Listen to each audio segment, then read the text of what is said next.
going on, everybody? Welcome to the platform. Our most missed episode that we've ever had. Our episode is going to be a little different. We have a guest on today. I'm not sure if he'll make it, but hopefully he does make it. He's developing a game right now for Xbox One, PS4, and PC. It's called Bullock, Mayan Warfare. And I wanted to see, talk to him and get his mindset on the whole development process behind the game. But he's not here yet, so I think we're going to skip ahead, and then if he does show up, we'll go to the interview portion of the show. All right, without further ado, we're going to do our introductions. We always do it from left to right, starting with Akeyles. What's up, man? Introduce yourself. Tell us what you're playing, sir. Hey, what's up? It's Akeyles, and I've been playing, Gears of War. The new season started for that, so I'm getting my placements in there. And I'm also playing Rainbow Six because on the same day, their new placement started. I just hit Gold 2 in Rainbow Six, and also been playing this Marvel's Capcom Infinite, which is a lot better than what I thought it was. The demo part that they brought out, it wasn't great only because it was like on easy, and then they had like easy combos set up and all the other stuff. But once you get into the game and you get into the meat butter, the bread and bones of the game, is actually good. One thing that I want to say about it is like it doesn't play like any other Marvel's Capcom characters. It's not just because there's only two, but there's like no assist, there's no so it doesn't have any of that crazy stuff. So it's more focused, I guess, on the one-on-one fights and when the tag in and when the tag out.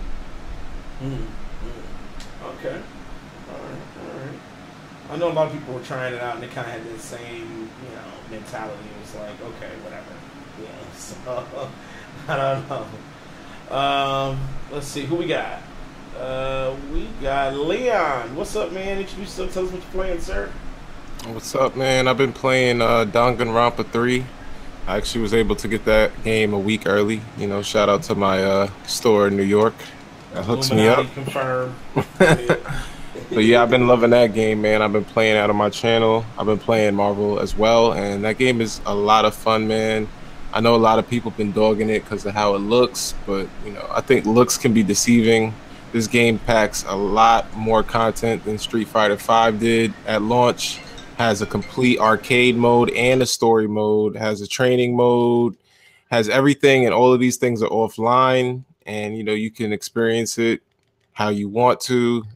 The network is fucking phenomenal. The lobbies shit on Tekken by a fucking mile, man. I mean, I honestly did not expect this game to be as good as it is, but it's really, if you look outside of like how some of the characters' facial designs are, it's a solid fighting game. They took a lot of mechanics from Marvel vs. Capcom 1.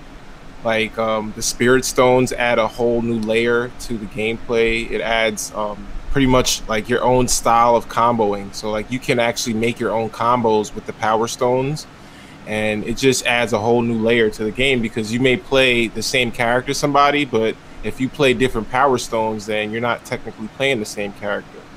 So, it's a lot. And I think if people actually played it, especially the people that are dogging it, because, if you haven't played it and you only played the demo, then yeah, I could see why you would have like a bad perception of the game. But if you play the game in its current state and you see how the network is, like the lobby system, me and Akeyles were playing with like a shit ton of people.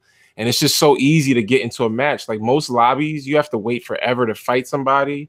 But the way they have the room set up, it's like an arcade where you just walk up, put a quarter, and fight somebody. So it's like, let's say me and Akeyles are waiting. We don't got to wait for two dudes to finish fighting. We could fight each other in the lobby. So you could have like 4 or 5 matches going on in the same lobby, and then you can switch after you fight Akeyles. You say, I want to fight this dude and on this part, and you could just switch off. So it's dope, man. I think a lot of people should give it a chance, man. The combat system, they said it was pretty fucking solid. So, they just said it looks ugly. So, I don't know. Yeah, like I said, looks ain't everything, man. Sometimes you got an ugly chick, but she got a nice body. That's the That's true. That's true. Put out some sick combos. Like I actually have a video up on my channel of me doing like this huge comeback. Like this dude had a full life of bar, and I had at least like 20% on each of my characters, and I did a sick comeback with the combos and stuff.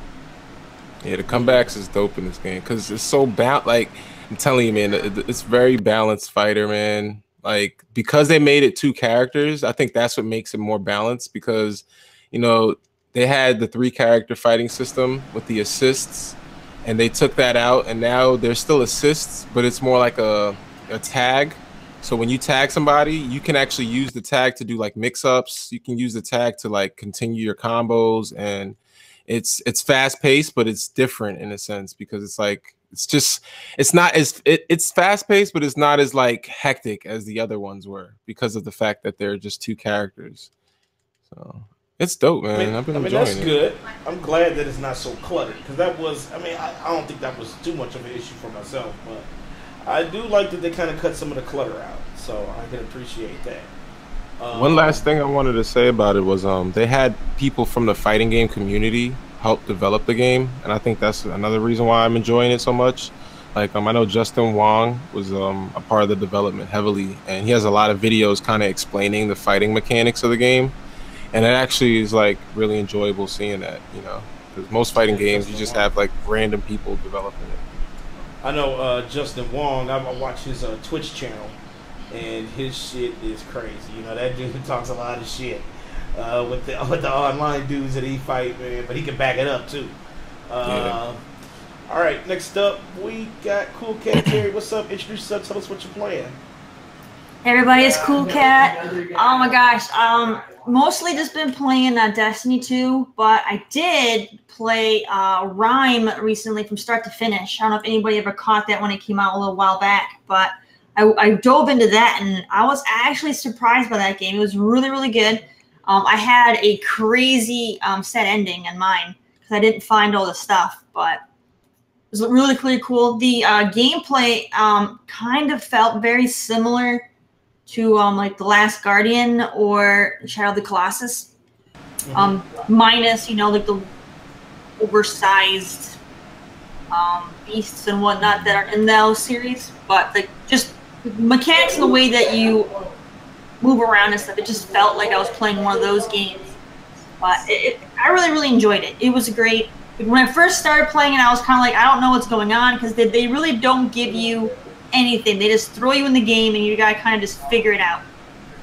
But once I started, you know, just wandering around figuring things out, like got to the end, it was great. I really, really liked that game. It was awesome. All right. I'm about to check it out for myself. Let's see. We got what's up, Big Mike, man. Thank you for being here, man. I know you're going through a lot, but introduce yourself and tell us what you're playing. What's going on, everybody? It's your boy Big Mike here. I've been playing NBA 2K18, Destiny 2. I got the beta test Dragon Ball Fighter Z last weekend, which was I'm so jealous. It was on Xbox. The beta didn't go so well because I couldn't get into online matchups, but they gave us the trials where I can go up against AI. So I hope they get that worked out. Yeah, that's fucked up. But that, the gameplay on that is solid. The fighting style was solid. The art was phenomenal. I know it's phenomenal. Yes. Even on Xbox, I'm just running the straight Xbox One. It looked phenomenal. Damn. I'm gonna play that shit right now. I'm definitely gonna pre-order it. It's a definite pre-order. I want to play that shit right now. And I was gonna say I was supposed to beta test another game today that I got invited to. It was supposed to be Hush Hush, but I missed it, so I don't go luck. I'll just announce that I was supposed to beta test Forza 7. Okay, yeah, I wanted to play that too. What about NBA Live? I know you and Leon was going back and forth about that. You ain't played that yet? I have it, but I haven't played it yet. No. I've been working on my mad skills on NBA 2K18.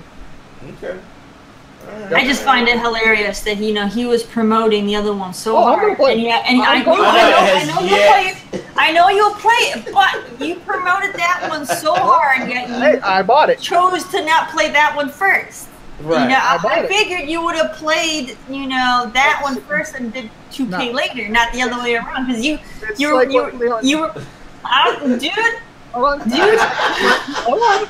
It's like I told Leon, I'm owning my skills on 2K18. Owning your skills on 2K, the mechanics might be a little different, the way they do stuff between the two different games. They are.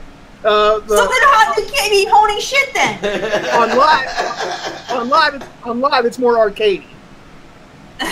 That shit is bullshit. Look, Leon ready to bite your head off. Man, I already invited Leon to a match. This boy was already ducking me. I'm just saying, man, you're going on about how live is better and how you can sell more, and then you kind of just let it sit. You're letting it sit, and you're playing 2K. And Catching I'm like, straight. This motherfucker be inviting me and shit when I'm out and shit. Like, come on, son. No, you've been ducking me, son. How you gonna invite somebody to a match when they not even at the damn PlayStation? Like, get out of here with that. Like I said, I'm gonna take it easy tonight. Your ass up. You were like, damn, Mike. It's bullshit, man. It's look at that face. bullshit. Look at that face. Right, exactly. Oh, Why shit. you have it there? Why don't you have it there, Danny? It's on for PC. NBA Live? No, 2K. 2K, I will get next week. I'm gonna cop that, and you gonna download this it? game. I can't pronounce the fucking name of the game. Shut up. I can't pronounce the name of the game. It's called East or something like that. It's like East. It's just YS is the fucking name of the game. East or yeast? Like yeast infection? No, not like. oh my god, Michael. The things that you say, it's like no one wants to hear about that. Hey, I don't want to hear about we're talking to the man that likes stick physics. come on now. I didn't say I liked it. I said that's what's in the game. I don't want to go over it again. You like that General Breeze? No, that ain't going down. That's not going down. It's not going down. All right. Well, what's up, everybody? My name is Danny. I'm the host here at the platform, and I have been playing this game called Legend of Heroes. It's an RPG. I think it came out for PS4 like last year, and it's pretty fucking dope. I've been playing that, and I know playing a game on your phone is like non-gamer shit, but I've been playing that WWE like puzzle game. It's like a mashup between like a puzzle and a fighter. I've been hooked on that shit. They finally gave me Dolph Ziggler, so I got a goal, and but they want me to pay for the rest of the shit, so I'm not doing it. But Puzzle Quest, right? You said what? It's called Puzzle Quest. It's called. Hold on, I'll tell you what it's called right now. It's called. They don't call you and tell you the answer. It's WWE. It's like WWE Champions. That's what it's called. Okay. I'm gonna say, I'm pretty sure there's a different game called Puzzle Quest. Yes, no, but it's. I thought it was like WWE Puzzle Quest, but it's WWE Champions. Okay, hold on. I think our guest just tried to call me through Facebook. There you go. All right, hold on. Let me. But like I said, those are the two I'm playing right now. I was trying to play East, but it got fucking delayed, so I don't have that game. So I want that, and definitely want to play fucking Dragon Ball. But I'm so jealous of you, Mike. You don't even know, man. I'm so jealous of you right now. Okay, all right. Well, let's get right into it here. I do want to holler at Traevon real quick, but we'll start up the second segment here as the first segment, and then we'll go into his interview portion once I get him hooked up. All right. So we're talking developers, and there's been two stories that came out this week dealing with developers and like real shittiness. We'll start with Player Unknown, and some of you probably won't agree with me, but I think it's shitty. But Player Unknown, the developer of Bluehole, sent out a press release calling Fortnite's upcoming Battle Royale mode a replicating of the PUBG experience. And literally threatened like legal action against Fortnite. So what you guys think about that? Like, Leon, let me ask you, do you think PUBG developers are in the right to kind of like basically threaten to sue Fortnite developers? What you think? I mean, they sound like some salty bitches. Oh shit! Yeah, they're real salty. Why do they think they invented the battle royale mode? You know, because PUBG to do player unknown, right? Yeah, because he made the mod. They didn't really invent it. They didn't really invent it. He didn't make the very first game mode. Though, is what I'm saying. There were other games that had that mode before. Battle royale. I was saying, I read an article, and I don't know if Leon read it also, where they stole the idea from another developer. Yeah, PUBG is not the very first battle royale game. I'm saying, but you know, he made the game mode. He made the mod, and then the company wouldn't take it, so then he made his own company, and that's how he got PUBG. Yeah, but that's like saying he invented Team Deathmatch. Like he didn't. I mean, if he didn't invent the actual mode. He just made a game that was really dope with that mode as the premise of the game. I mean, if he didn't trademark or buy rights or whatever, copyright that idea, then he can't say shit. It's like Minecraft wasn't the first open world game where you can create stuff. It just made it really dope. It was like a dope game. It's still selling. I don't know why they're mad about it. I think people still are going to enjoy PUBG over Fortnite. I don't know why they're like shitting bricks about it. It's just mainly he has to get in front of it and he has to say something before. I mean, he kind of doesn't want everybody to start making it, because once they make it and once they, but it happens to every developer. Every developer goes through that. Why are they being bitches about it? I mean, look, Minecraft came out, and now there's like a bajillion, survival craft games on the goddamn market. You know, that's true. And then you had Team Fortress, and now we have all these other arena battle shooters out there now. It's like everybody copies the same shit. Yeah, if something works, the industry follows suit.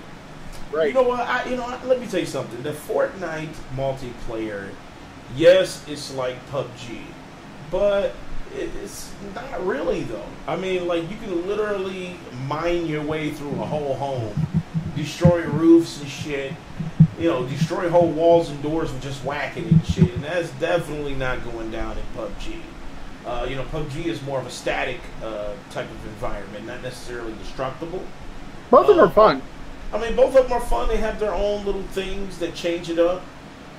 Even like from H1Z1, and I know Player Unknown kind of worked on that originally, but even different than you compare PUBG to H1Z1.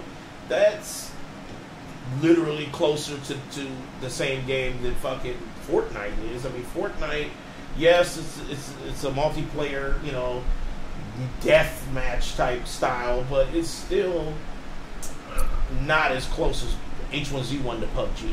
And now, straight up, like I didn't understand the whole animosity. I mean, I get it, but then I don't. I mean, they've been acting. I don't know. They do some funny shit, like when they was banning people on Twitter and shit. I thought that was. Well, that's because they were complaining about like if you kill your teammate in PUBG just to make room in a car, you'll get banned. Yeah, ban them in the game. Don't ban them off of Twitter. But that's because dude, he was cussing him the fuck out. He was calling Player Unknown all kind of bitches and shit, and he went there. He went there. Yeah, he went there. I just feel like developers shouldn't be on Twitter, man. It just, I don't know. When I think of the shit that goes on Twitter, it's never positive. Like, it's always negative shit. People go on there and they just send shots at each other. Like that whole Cliffy B thing. Just you can't expect people to act like decent people on Twitter. You just can't, because they're gonna fucking troll you. Cliffy B though is a troll though. He's a fucking troll too though. He does his fair share of bullshit. I've seen him, retweet a tweet and it's fucked up. You know what I'm saying? I've seen Cliffy B do some shit. That's the whole point. It makes him look bad. I know. That's why people were kind of like shitty with him with the lawbreakers. But you know, you arguing with some 12-year-old. You don't even know how old his kid is. Right. With a fucking Scooby-Doo avatar and shit. Right. About comedy and shit. Like, it's stupid. But suing them though? I mean, like, can they really sue for that type of intellectual property? Can they really claim that they have the kind of like trademark on that style of battle royale gameplay? It's a waste of money. You can sue, but you can't. I mean, you can sue for anything, even if you don't have any proof or anything like that, or if you have enough proof. Even if it's not, you know, it's not gonna go, you can still do it just to slow them down, just to stop them, so your game can get more hype or more sales. I know that's God, you know. I just wish that they just maybe they haven't played it. It's like if y'all really want to know if it's the same, go play Fortnite PvP. I mean, it's truly a different type of battle royale. Is their game even done? Is PUBG even done? PUBG is still early access, I think. Like, do they have a release, like a date? Console version will be the release date, right? Like, that'll be when it finally gets... I think it's releasing in the Xbox version, or their early access version. I forget what that's called. So the game still ain't done? No, the game still ain't done. They want to sue motherfuckers. Right, y'all want to sue motherfuckers. Goddamn game. Alright. That's no different than freaking Ark. I mean, that game's not done, and like, you know, DLC. They're selling DLC, and you know, people are buying this game, and it's like that game's not even done. It's not out. Ark actually is on official release. Ark is it now? I just know that like they were selling it's been stuff. Official release for 1 week, but they've had like tons of DLC. Like, really?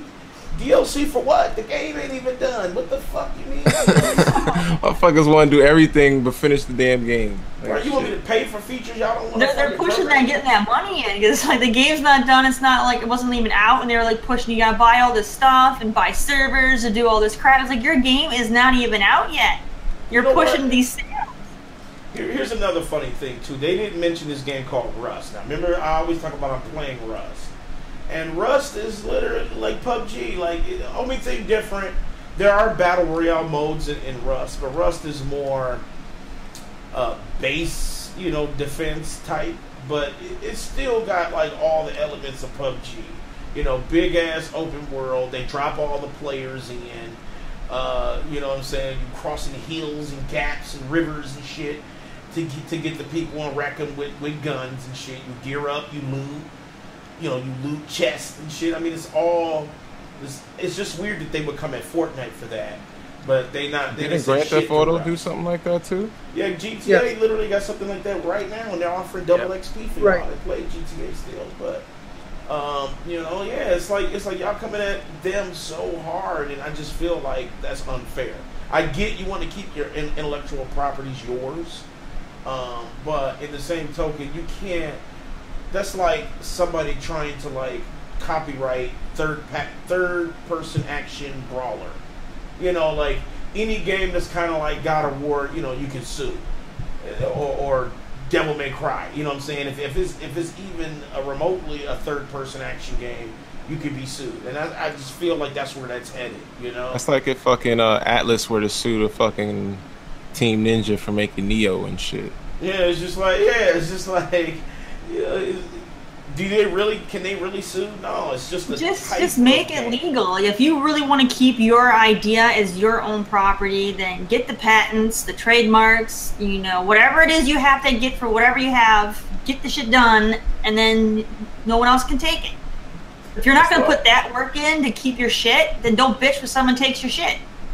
That's the problem. They can't finish any goddamn thing, apparently. Right, this shit is still early access. Like, it's they're gonna sell you the game, but it ain't even done. You know, and I'm guilty of it for buying it and supporting shit like that. I support early access. Hell, Rust literally just got out of beta. Like, because it's a noble thing. Like, you think, oh, you know, you want to support the developer, and the developer takes advantage of that shit. That's the problem. That's true. It's a noble thing. They know people go in there thinking that they're supporting something. They want to be a part of something great. But they take advantage. They're just taking your money, and then you don't get a finished game in the end. You get their bullshit, all the PR talk and shit. You know, the one game I had mentioned a few shows back, Citadel, Forged in Fire is early access. And I decided to support it. And, you know, you can tell when the developer is really trying to, like, care for the game, or when the developer is just trying to fucking make money off of the shit. And, you know, they really care. Like, you know, they do add a lot of content. And, you know, a lot of people were kind of complaining about some of the optimization, but they didn't really come out with, like, paid content. It's always just kind of like new shit added to what you already have. And I like that. You know, there was expansions that has been added so far, new enemies, new weapon types, new magic spells. You know, this is the type of shit you would kind of get with DLC nowadays. But they're adding that shit. They're throwing that shit in there, you know? So, holy shit. Whoa. What's going on, man? Everybody in chat and watching out there, this is Mr. Traevon. He is the lead developer at Ninja 5, and he's developing the game here for PC, Xbox One, and PS4. It's called Bullock, Mayan Warfare. What's up, man? Can you guys hear me? Yeah. Can you hear us? Okay, cool. Man, oh my god, I do apologize for the massive wait. Oh, that's okay, man. That's okay. You're here. You made it. Yes, it's good seeing you all. Quick question: do you know how many people are tuning in right now? We got 6 right now. There's 6 people. Well, how about this, guys? Due to me being like very late and stuff, so everyone here, they get a free copy of the game when it comes out. Oh, shit. Anyone tuning in? Free copy of the game when it comes out. Awesome. Beta access, all that stuff. So I'm like, dang, man. That's what I'm talking about. So yeah, if you guys just reach out to me, and I'll get that information over to Traevon so he can get that sent out to you guys. So please do. Watching right now, yeah, just reach out to me, and we'll get you taken care of. That's the shit, man. Thank you. I appreciate that. All right, so let's get the introduction. So introduce yourself, sir. Tell us a little bit about what you do at with your development team, and go. All right, so can you guys hear me perfectly? Yeah. You sound good. You sound good. All right, let me know if I'm like talking too loud. My name is Traevon. I'm the creative lead at Ninja 5. We're working on a game called Bullock Mayan Warfare. We're a core team of 4 other people, so it's 5 in total, and we have other people contributing to the project. We call them Dev Ronin. You know, like how you have samurai, you have Ronins. Yeah. Yeah. So people who are like they contribute, they're called Dev Ronins. So Bullock Mayan Warfare, basically you play as a Mayan warlord and you're looking to expand your territory and empire. You get to use primitive weapons and magic to use on the battlefield. We love strategy games such as Civilization and Total War, but we wish we can actually take part in the actual battle was on it. So the whole point of Bullock was a strategy game where you're building and managing your empire, but also being able to fight on the battlefield. That's like everything. How's that for introduction, guys? Yeah. Sounds good. Like, sounds good. Yeah, that sounds good. You know, I need it in my life. All right, so Traevon, just give you kind of heads up of what we're talking about right now. We're talking about 2 devs right now. The Player Unknown, I know you said you heard about that, about him mentioning Fortnite, and then EA, and I'll tell that story once we get to it. But we're talking PUBG right now. So how do you feel about that? I mean, as a developer, you asking me? Yeah, I'm asking you, Traevon. How do you feel about it? Because I know you're a developer. So how do you feel about like how PlayerUnknown is going about it? Like, do you think he's wrong for coming at Fortnite about, you know, I guess their intellectual property? So to be honest, like I'm just like I started hearing about this earlier today. And I'm trying to piece together what's going on. I haven't read into it, but I keep seeing on my Facebook feed that, hey, they're suing each other about the Battle Royale mode. And I'm like, first off, Fortnite, I heard about Fortnite a long time ago when it was a Game Informer story. I don't know if you guys remember. When it's being developed by Epic, right? Yeah. Right. So a long time ago in Game, I don't know if you guys remember the original story in Game Informer. No, I don't. I remember it looking different than it does now. Okay, so Game Informer has a habit, or at least a long time ago, and I mean a long time ago, I mean like before 2010. Oh, wow. Was it 2010? or maybe 2012. They have a habit of like talking about games like 3-4 years before they come out, and that's how it was with, like Force Unleashed. Like you'll read a story about a game in Game Informer, and like time will go by, and you're like, "Hey, is this game still coming out?" And then you'll finally get like an actual update on TV or something. You're like, "Oh, this thing is real." So that's why this was my first time hearing about Fortnite since I read the original article. They're saying like, "Oh yeah, we want a game like Minecraft, but it's like, I guess more realistic. You're dealing with monsters and stuff." That was the original. Is that the still premise of the game? Yes, it's like, but it's more like zombies now, right? Like zombie hordes or monster hordes. And yeah, monsters. Kind of like a mix between Minecraft and 7 Days to Die, or like Left 4 Dead type thing. The enemies you're fighting are called Husks. Okay. The original story that I had read, it was saying it's Minecraft, but with monsters, like persistent enemies and all this stuff, with better graphics, more realisticness, being developed by Epic. So when I see this Battle Royale story, I'm like, what is going on? So I need you guys to fill me in on what's going on. Well, go ahead, Akeyles. Oh, the game has come out, and they have that same mode, but they added a bonus mode to it, which is exactly like PUBG, but they added their ability to build the bases and make traps and stuff like that. So it's the exact same PUBG mode, but they added their little twist to it. And that's what they're getting mad and stewing about, is that they took their game mode and put it into their game. What? I just want to like hop in real quick. Akeyles, I'm sorry, your mic is acting up again, my friend. You do sound like you're like Sonic under the water and shit. You're like you're about to like you're about to get. But you know, I feel like this though. You know, I just feel like they're trying to copyright a mode. You know what I'm saying? It's like there's a lot of games that have Battle Royale, you know, before PlayerUnknown's game, PUBG, you know. And hell, we've talked about H1Z1. We said, hell, he worked on H1Z1, and that was before that, but he's not part of that project anymore. But is he going to sue them? You know, it's like threatening to sue about a mode is very dangerous, I think, for the industry. But, like, you know, how do you feel? Like, what happens if you saw somebody... Traevon, like they built the game kind of not really similar to yours, but like you can go from strategy to full-on combat. How would you feel about that? Okay, here we go. Okay, good. Okay, this is perfect now. So first off, I want to address the whole copyright of mode. Like that's like copyrighting King of the Hill or something, or I'm trying to think of a Call of Duty mode. Like, are you kidding me? Like team deathmatch. Team deathmatch. You can't copyright a team deathmatch mode or a mode in general. See, I was just confused at first about what was going on because who's suing Fortnite again? PlayerUnknown. He threatens to sue. He's threatening to PlayerUnknown. Yeah, PlayerUnknown. He's threatening to sue Fortnite developers. Yeah. Okay, I might piss off a lot of people. Okay, so this PlayerUnknown guy. I don't remember if I know who this guy is, so I have a habit of sometimes tuning stuff out while focusing on what's relevant to me at that moment. So I apologize to PlayerUnknown. Actually, I take that back. I apologize to the fans of PlayerUnknown and anybody who gets offended by me saying this, but I knew about Fortnite a long time ago, right? So that was my initial reaction. I was saying, they're suing Fortnite, but then you tell me that it's about a mode.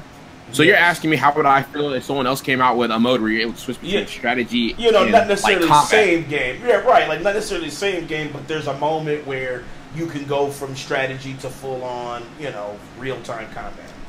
I say bring it, like really bring it, because for the longest time nobody was, like, no one really was doing that. Like the closest to that would be maybe XCOM. There was one game that Jack Black had. He was in it. It was kind of like that because it had RTS strategy elements, but you could go on the field and fight too. It was called what is this? It's Legend, Brutal Legends. Brutal Legend, yeah, Brutal Legend. Right, Brutal Legends. They did it kind of, yeah. There's Brutal Legends, and then there was Overlord. I liked Overlord because you can actually, you're the Overlord, right? I don't know if you guys heard of the game. You're just like Dark Lord or something. You have these minions you can control. That was actually an influence for me when I came up with this idea like a long time ago. That was part of the influences. But I wouldn't be mad at someone. I'd be like, oh, kudos to you for being able to pull that off. There was a game called Savage. Do you guys remember the game Savage? It was Savage, a yeah.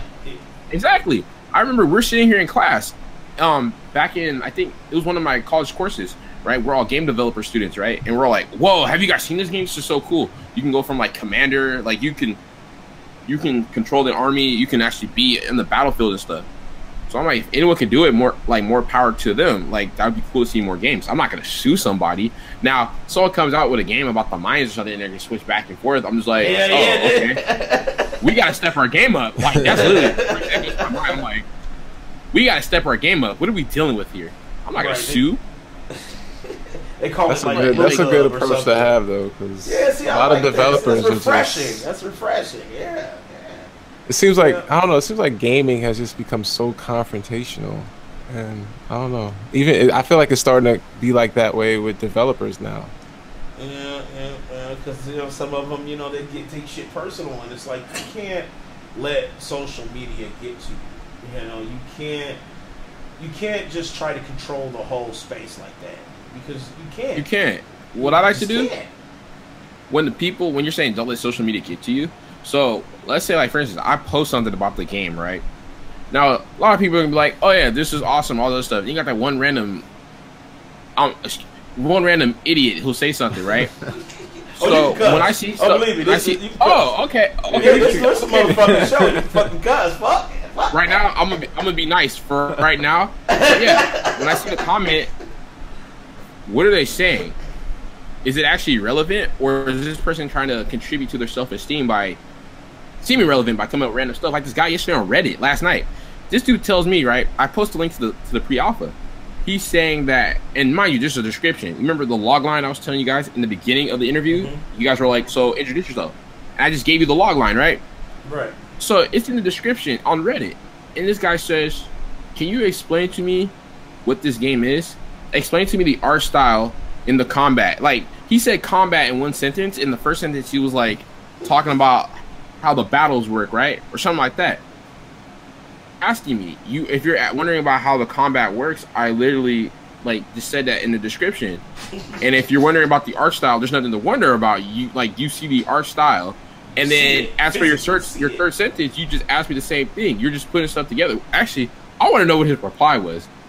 But most of the time, when I get this feedback, I try to see, does it have any, is it grounded on anything that's real? And if so, how can I improve? Otherwise, I'm like, this person's an idiot. Like, that makes no sense. And I try to look at their credibility, too. And I look at what they're making. That's the first thing I do, too.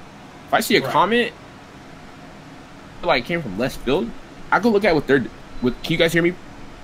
Yeah, I can hear you. Yeah, I go look at what they're doing, and I'm like, oh, okay. Most of the time, I'm looking, and I'm like, dude, you're, irrelevant. Why are you talking? But I'm going to be honest, though, there are times where I get good feedback. I've gotten great feedback. I do my best to implement it and be open. But yeah, I don't let social media get to me. Yeah, man, because you get pressured into doing shit, or you get pressured into saying shit that you don't really mean. We were talking about Cliffy B. Cliffy B. He actually do trolls, but I think some of that shit is warranted. With him at least, just because the way he goes about it. Somebody will make a comment and say, when is the next game of this coming out? And then, he'll post something real shitty as a reply. And it's like, it's like, how do you expect me to take that? As somebody on the outside looking in, I'm scrolling down the comments, and I see that out of everybody you replied to, you make the shittiest reply to the person asking the simplest question. And it's like, that's a dick move. That's where that's where you kind of mold your perception of that developer. EA got it too, though. You said EA? Yeah. Let me tell you now. Let me get to the story about EA. Now, me and Terry were talking about this in the pre-call, but EA did something really fucking dirty, and it was to the original developers for Need for Speed. And what happened was, I guess the head of EA approached the developers for Need for Speed. And this was right before they were developing Need for Speed Shift 2.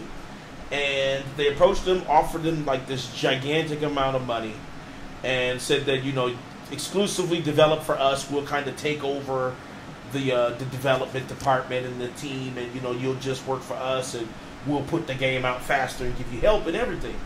So the lead developer with Need for Speed accepted it. It was like, hell yeah, this sounds great. It'll help us get Shift 2 out quicker. So they accepted it. He ended up paying a lot of his developer employees like bonuses and shit from this money. And not 2 days later after he accepted that, they shut the game down. Told him to fuck the game, it ain't coming out, and we're disbanding all of the team. And not only that, said that if your team feels like they need a job, have them send a resume to us. Now, can you believe EA did that to a developer? Like, that's unreal. That's unreal. What you think about that? Like, I'm going to come to you, Traevon, because you're a developer, so what do you think? What's it that? Hey, so you're bringing I like these questions, what you're doing. So, I've been at a car dealership all day, so I'm sorry if I seem out of tune with the events. Now, hold on a sec. That's like part of the reason why when people say like, so are you gonna try to get an investor? And I'm like, no. Like originally I was thinking about getting a I believe going to a Y Combinator or an investor or something, right? An angel investor. Mm-hmm. Like originally, or first started out with the game. And I really thought about it, and I'm like, no, that's a bad idea. I won't be able to run the studio like how I want to run it, with my developers. That's like, what the fuck? Like, can you believe that's like that, with LucasArts. That's like Lucas. That's like the whole Bioware thing. Them working with EA. Like, how many Star Wars projects got shut down? You guys remember when? Oh, it was Disney when Disney acquired LucasArts. Lucas. You remember that? All the stuff that started happening. Mm-hmm. I remember a lot of games. Remember that sweet ass game that was supposed to come out? It was like a third person action. There's a lot of Star Wars games that got shut down. Yeah. Right, 1313. 1313. And then they put them in. EA got a monopoly on Star Wars now, which is very. Just whoa, scary. Like that's not cool. That's not cool. And I'm excited for Battlefront 2. I'm very excited for that. But I'm like, please don't mess this up. But I'm very excited. But back to what you were saying, though, how I feel about them acquiring the studio. And then disbanding it. Yeah. That's very dirty. Like, that really is very dirty. That's what happens when you're dealing with bigger corporations. I like to tell people, when you start working with an investor, when other people are putting money, like when a corporation puts money into your project and stuff, you kind of have to play by their rules. True. Which is very unfortunate. Yeah, it's very unfortunate. They for them to open themselves up to that. And that's why people ask me like, so if an investor came out of nowhere and offered you this much amount of money, I think about it and I'm like, no, I don't. No, right now that's not the best thing to do for my team. Let me ask you this, Dale. Rockstar Games, all right? They approach you. They say we like it. We got $40 million for the product. We'll make you, Rockstar, Pacific or whatever. And they say that you finish developing this game. We offer you $40 million. What would you do? What's the terms? Like, what do y'all want? Do you guys want like? They develop Ninja 5, and Ninja 5 becomes Rockstar Pacific, and you still can work on the game. You still get the rights to the game. It's just now you're a Rockstar employee. What would you do? $40 million. $40 million. Awful. I know. I'd have to. Yeah. Oh my god. I have to really go back and look at their track record. But for the most part, I know. I have to go back. At that point, we're becoming business partners. You don't just go into business with people. You look at their track record. That's true. You do a full audit. Like, you just don't go into business with people like that. You do a full audit of everything. You consider every factor. It's a great deal, but then I'm like, what am I? Let's say the terms is they absolve the company. Like I said, you become a Rockstar employee. All your developer team becomes employees. You get the $40 million. You get to keep the rights to Bullock, but some of the publishing rights are exclusive to Rockstar. Damn, my team's gonna kill me. This is my answer for you guys. I would need to look that over. I would need to really look that over. You need to lawyer up. Lawyer up. Oh yeah, that too. Lawyer up, like for sure. I would need to consult my bro. They're gonna kill me. Well, I would need to consult them though, and lawyer up. Look at all the terms and stuff. Otherwise, you risk ending up like the Need for Speed developers. I know. That was the thing. Back in college, our instructor, he used to work with EA for about... No, he didn't work with EA for 10 years. He worked in the industry for 10 years. And his biggest thing was, yo, publishers this, publishers that, evil, evil, evil. So he building his own indie game. So I put the idea in my head that, hey, like, yeah, the money's cool, but ask yourself, what are you giving in return? Is it percentage? You guys ever seen Shark Tank? Yeah, I've seen it. Shark Just Tank, like Shark Tank. You know when they say, well, we want 24%. Like, it's just like that. Or I think they simplified the process. They simplified it. But you really got to think, like, what are you giving these people in return? Like, what kind of freedoms? You got to understand, when you do that, there's certain, like, for instance, me showing up on your guys' show, right? Now, if I'm working with, like, Rockstar, I may have to go to them and be like, hey, is it cool if I get on the show, right? That's true. I have to bust out the NDAs and all that other stuff when I'm dealing with people. I can't just give out free alphas. You know how I said, like, everyone here is going to get a free copy of the game? I'll be serious, like, you guys are going to get a free copy of the game, right? I can't do that. I would have to be like, hey, like, can I do that? Right. That's true. I have to look at what are my rights now? Totally locked down. You're right, man. You would be, like, handcuffed. Exactly. They may even, I would have to probably get another person to get on the podcast. Like, no, you can't. We got to send one of our representatives. Stuff like that. Oh, yeah, I would be so, hold on. Let me give this. We got sound effects that we give, and we have, you know, a lot of these developers have lives, but I'm going to take one away from major developers right now. Yeah. I want to ask Traevon a question. Yes, sir. Because, like, one of the reasons why I asked you to come on is because I think having the perspective that you have is a lot different than most of the gamers in the community have, because we see it from the perspective of the gamer, you know? Like, we see it from our perspective where we just want games to look a certain way, we just want to play the game. But you see it from a different angle because you're from the perspective of you're seeing it how to go into making a game and that whole process. So when these different things come up in the industry, I know that you see it differently because of, you know, your involvement in the things that you do, you know? So like, how do you feel like about, you know, the consoles and the way they are now? You know, you have the Nintendo Switch, PlayStation, and Xbox going back and forth. How do you feel? What kind of, like, what kind of gamer, I guess, would you call yourself? Like, where do you fall in this whole crazy community? Oh, shit, here we go. I feel like every time I get asked a question on any podcast, I'm like, the first thing I say, bro, I feel like I'm about to piss off some people.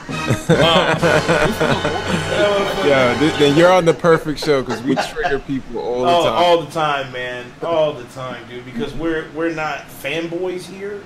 So it's hard for people to take. God. We It's on hard for people everything. to take, man. And you know, it's like when they want us to kind of go at throats, and we don't do that. So it's like, you know, So it just I depends. answer everything in multi-stages. Okay, so first off,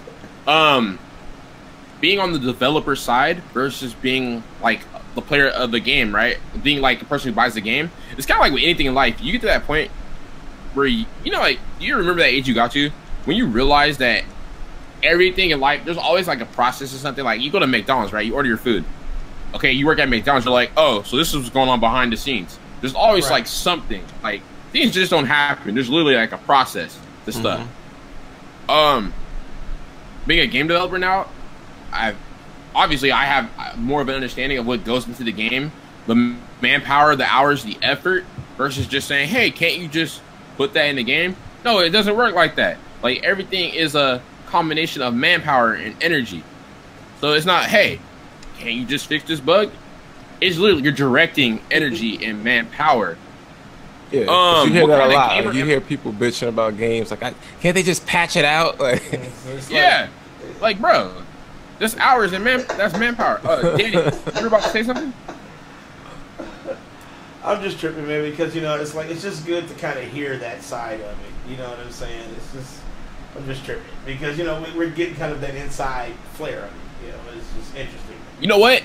You want me to simplify it? It's just like, hey, how are you gonna build? How are you gonna build this house? Well, somebody has to get the bricks. Somebody has to get the cement. Do you understand? I can't just build this house. It's just like that. I think gamers have the perception that everything is done with the press of a button. It's like, oh, just flip a switch. You just right-click, fix bug. That's what they want. There used to be this running joke between my teacher and I back in college. Her name was Joy Harbaugh. It was the make art button. Have you discovered the make art button yet? Like, to this day, I think I may have found the button. I'm not sure yet. The other thing, what kind of gamer am I? Well, first off, I tell people this all the time. I'm not really that good at video games. Like, if you put me in multiplayer, I'm getting demolished. Like, I played Battlefield 1. I die instantly. I'm just like, but I just got here, though. I'm dying instantly. Now, hold this L. Right. With certain games, I get to the point where, yeah, I can overcome the AI very easily. You'll never see me playing on nightmare mode or hardcore mode. Like, the closest thing to that would be back when I used to play the SmackDown versus Raw games. I got so good with that thing, I had to play on the highest difficulty possible. At that point, I was like, let me go to multiplayer. But other than that, you'll never see me on nightmare mode or hardcore mode. Sometimes I'll start freaking out and drop the difficulty settings. Especially when I'm playing like games like Mass Effect. Yes, guys, I said Mass Effect. Oh, you said Mass Effect. Yeah. Hold up. There's nothing wrong with Mass Effect unless it's wrong. Right. Right. On The Witcher and Mass Effect, like Witcher's hard. Witcher's right. Hard. Yes. Yeah, I dropped that thing on story mode. If that makes any sense, like the difficulty setting, it literally says story mode. The other thing I'm about to say. Let's see. You won't see me on hardcore in nightmare mode. In strategy games like Total War and XCOM.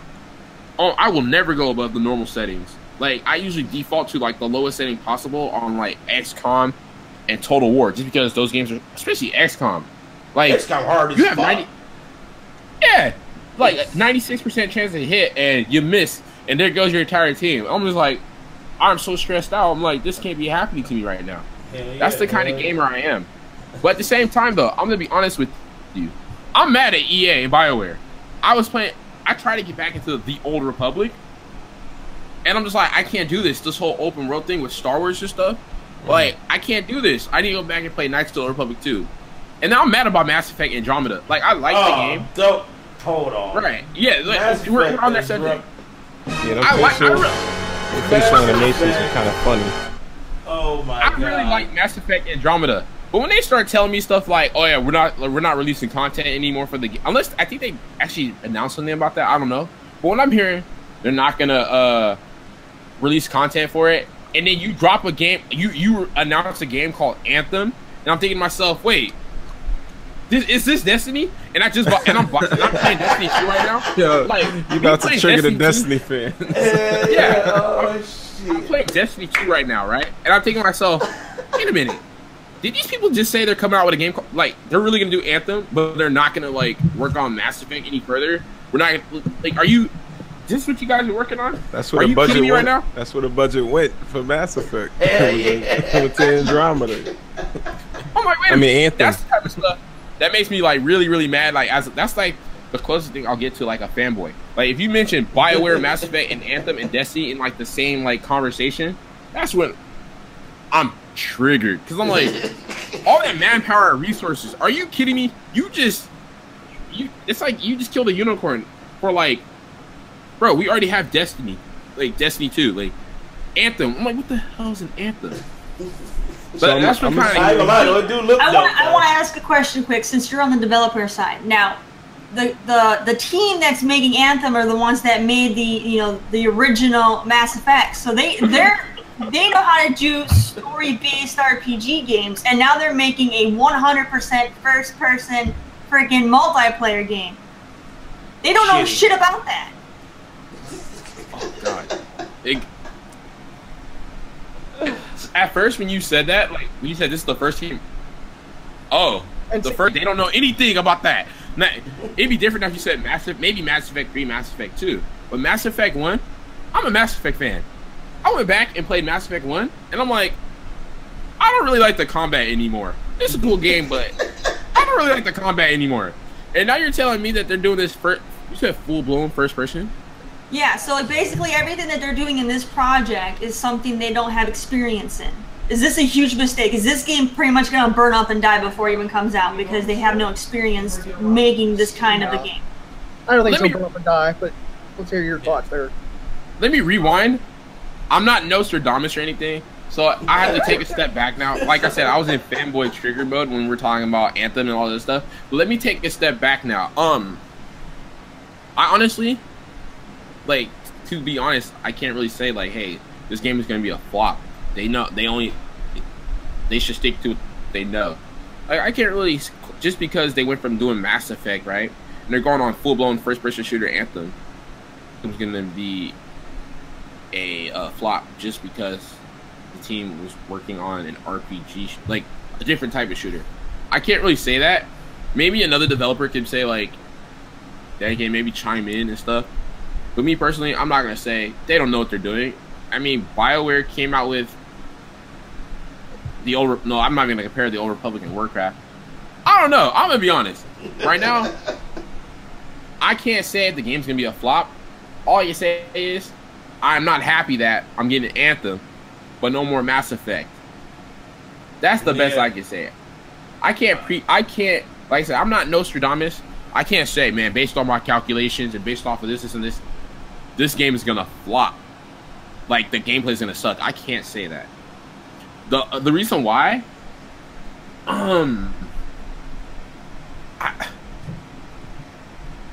have the, remember I was talking about manpower and energy and stuff? Mm-hmm. Well, BioWare and EA have all the manpower in the world, so I'm pretty sure they'll be able to, I'm pretty sure they can piece it together.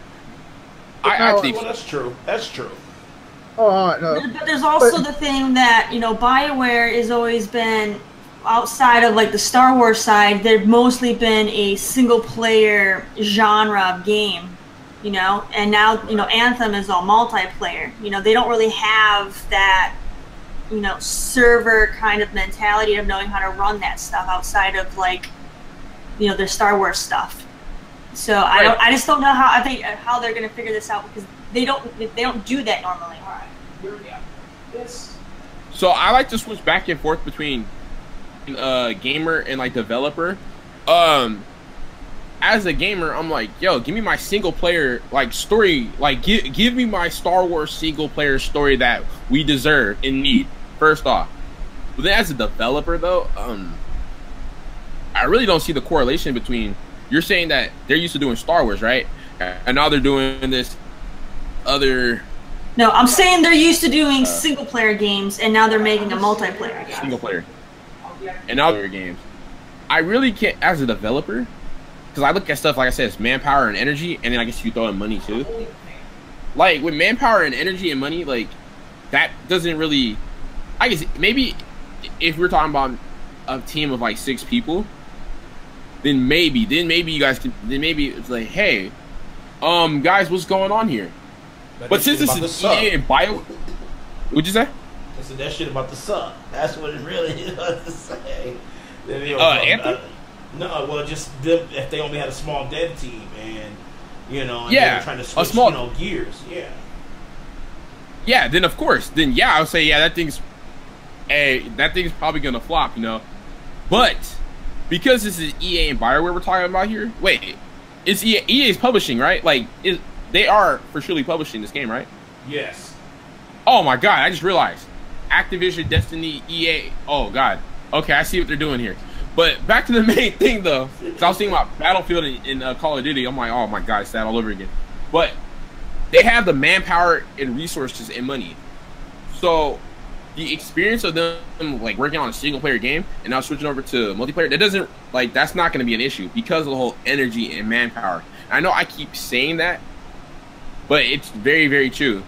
If there's just a team of 6 people, then it would be a problem.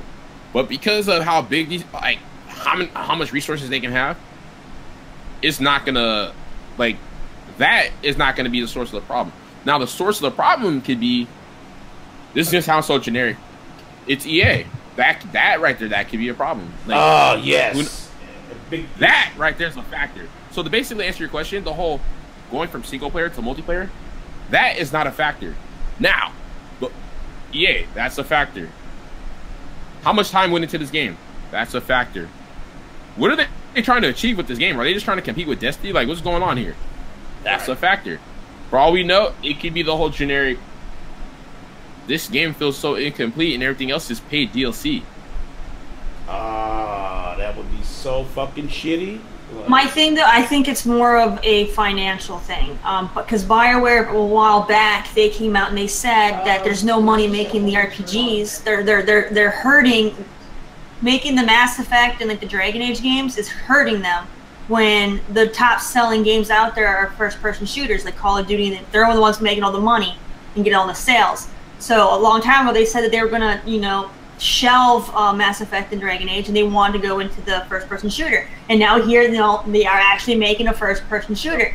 So, you know, if this game does well, what if they, you know, follow through and they decide, no, what, we're not making anymore, and we're gonna stick to the, you know. This goes back to, I'm gonna go back to when you were asking me about this was a question you guys asked me in the beginning of the conversation. Oh my god, I don't. Well, you talking about like as far as like will it flop? Like no, like I mean in the beginning of the conversation, like at the beginning when I first logged in. We asked you. Let me see. I'm trying to go back to my notes here. We asked you. We were talking about Player Unknown. Yeah, PUBG. Oh, and I was asking you, do you feel like when they're trying to copyright a mode, like, you know, like, is that, you know, was they right about that? No, I know what it was. You asked me if Rockstar gave me $46 million, would I take that? Oh, yeah, there he is. Yeah. $40 million. No, my number. Here's my number one reason why I would decline it. So I have a $46 million budget or whatever, right? Like, who knows, like, because all that money, it goes in, it's like payroll and stuff, right? You have to be able to pay. So if you have, it's like we need resources, right? We need the manpower to drive those resources. We need to be able to pay people to do stuff. People don't just do stuff for free. We have to pay these people, right? So if I'm paying this $46 million and I'm investing it into the studio, whether it's paying people to move these resources or stuff, right? Or paying the electricity bill for the studio, the building, whatever, right? I have to make $46 million back and more in order to profit. I have to make that money back and more. Therefore, there's things I have to do and there's things I'm not allowed to do. Because now I have to make that much money. You get what I'm saying? That's the true. problem is, so that right there, I'm already versus like I'm just gonna throw an arbitrary number. Now, as an indie team of six to seven people, we don't have to make 46. We don't have to make 46 million. We can make like a fraction of that, and we'll still be like as a studio, we'll be doing really, really well. The moment we introduced that 46 million, is like, oh my god. It's like with movies, like their budget and then how much they made. That's part of the problem. And then also with BioWare, maybe if they would stop making their RPGs into open worlds, then maybe that wouldn't be an issue either. Like I've noticed on Inquisition and Andromeda, it's so open world. I'm like, it's so let's giant. Go back. Yeah, let's scale back down. Because when you have a big scope for a game, you either need a lot of time or a lot of money, or both. So you're already putting yourself in the hole. Nah, sinking all this money. Anthem looks like it's gonna be way. I'll disagree. I like Inquisition. I like the big open world. It's cool. I just wish that there was more of a because I couldn't get into Dragon Age. Dragon Age like 1 Origins or something like that. But when it comes to like BioWare, their strengths is their writing. They do a really good job with writing their stories. And when you have an open world game, usually you lose on story because you're trying to put in filler with side quests and things that don't pertain to anything important, just to give you something to do to make that extra space useful. Oh, I really liked Dragon Age Inquisition. How I'd say, I thought it was Inquisition was really cool. I thought it was really just well done. feel it was a good game, but I mean, I'm a huge Dragon Age fan, and to me, Inquisition's my least favorite. I didn't like it as much. I played all of the other ones multiple times. Up to this day, I've only done one playthrough of Inquisition, and I'm probably never going back. Like. I'm about to play it again. It's really cool. It's just that the whole. I'll even use Andromeda as an example. Like I understand you're exploring and stuff, but I liked, and you have the freedom.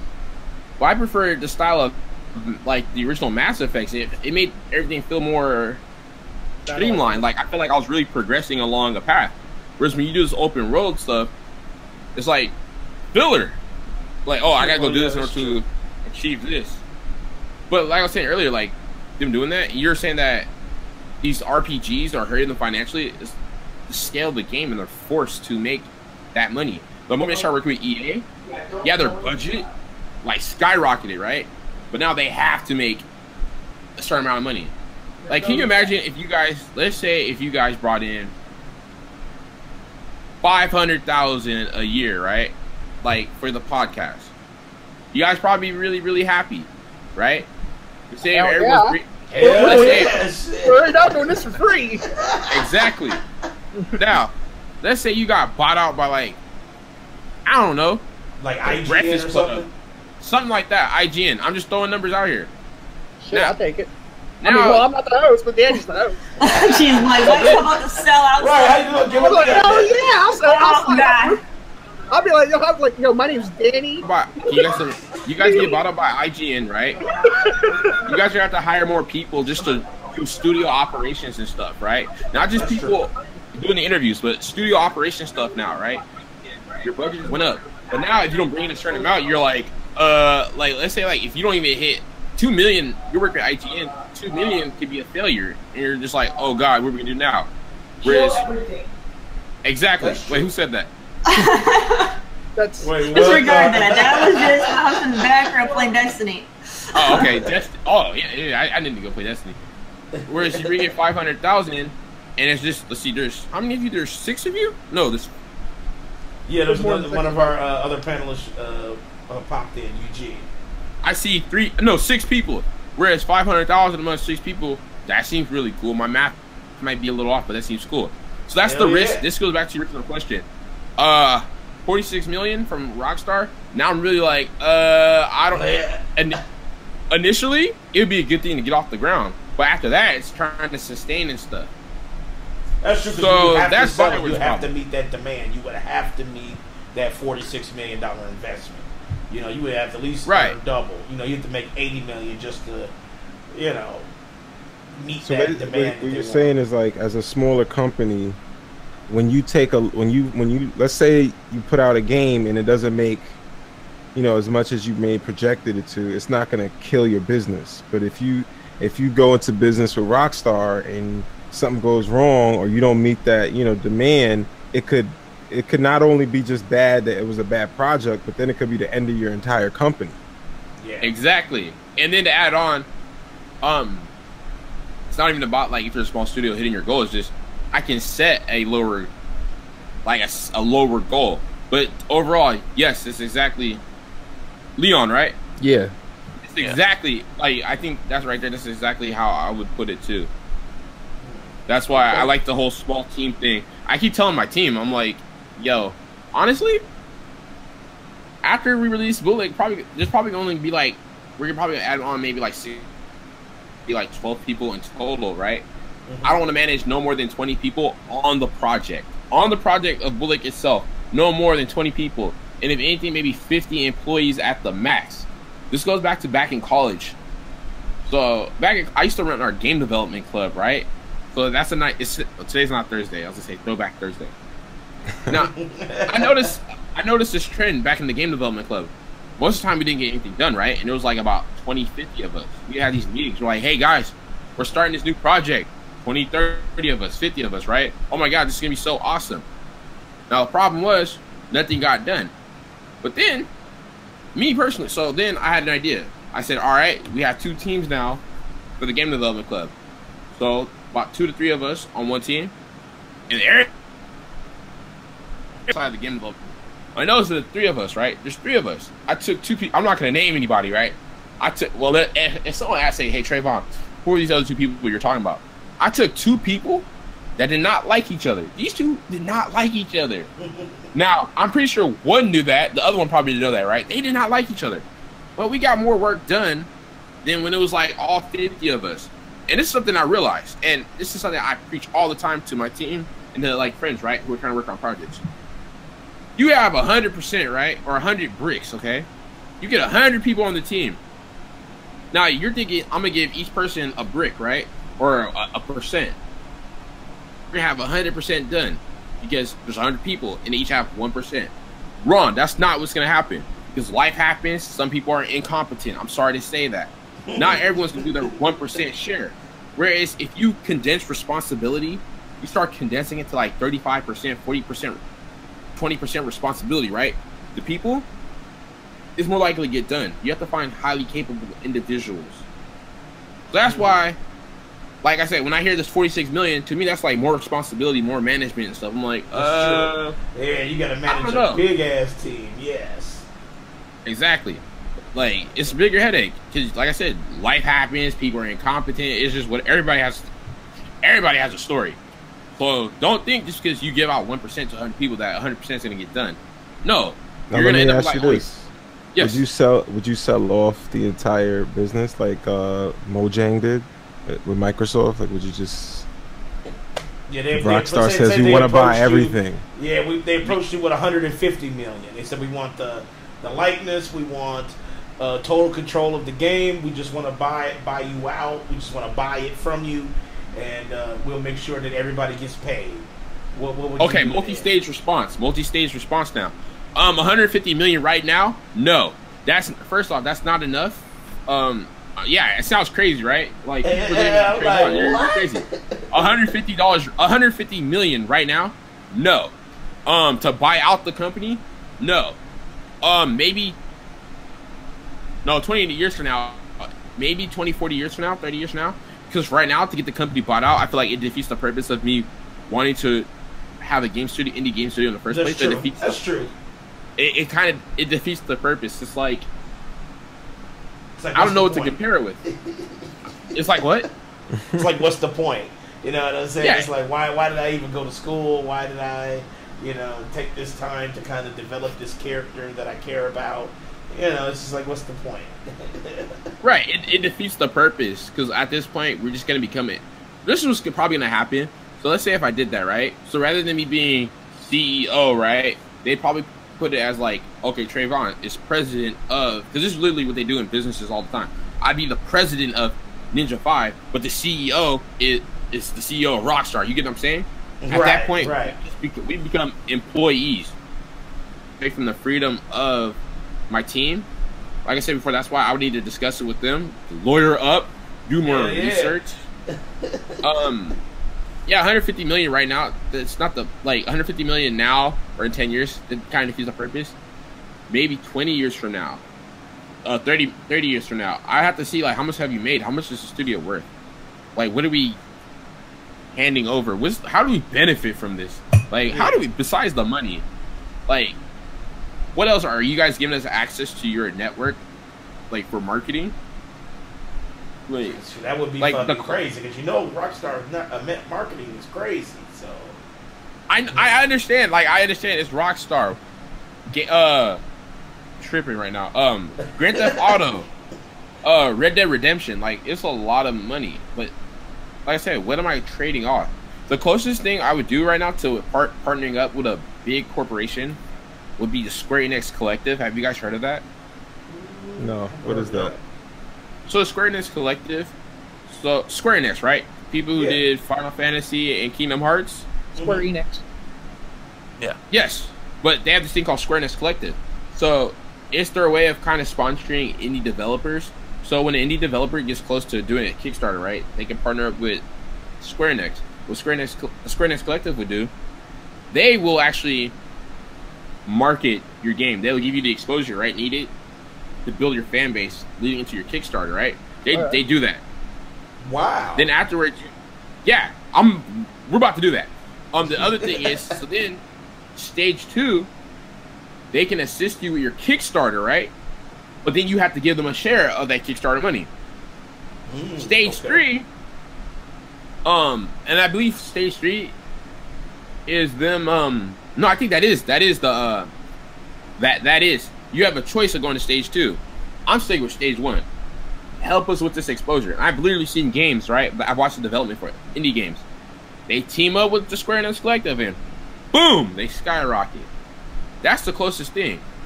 Okay. All right. That's good. I said, we're playing right here. I got another question for you because I had a bunch of questions laid out for you. There was some that I really wanted to pick your brain about. This is kind of a triggerish question. I don't know if I'm putting you in a corner with this one, but I'm gonna ask anyway. What do you prefer, Xbox, PS4, or PC? Man, hold on a Here we sec. go. Okay. You scared me for a moment. Like, you really scared me for a moment. I used to deal with these like fanboys and stuff all the time back in college, man. So you said which do I prefer, the PC, it's the Xbox. console war, right? Yeah. We're trying to appease. Don't forget Nintendo. Yeah, and Nintendo. Oh, I'm sorry. Okay, I know I pissed off some people now. Just for me, 'cause I just forgot about Nintendo. This is how I feel. So, this is how I feel. So I like playing strategy games on my PC, right? The thing that pisses me off about the PC, and I didn't learn this until I was like at the end of high school. It's not like a console. You can't, just because you have a computer doesn't mean it can play the game, right? Right. But the cool thing about the PC, I like the computer because there's certain strategy games I like playing on the computer because they're only available for the computer.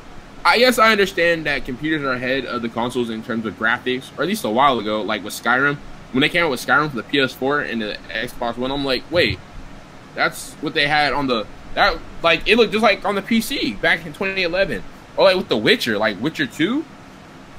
Ooh, actually, Witcher 2 on the console, like on Xbox 360, it looks really, really good. I'm like, whoa. It did they look did a good good on job there. 360. Yeah, it did.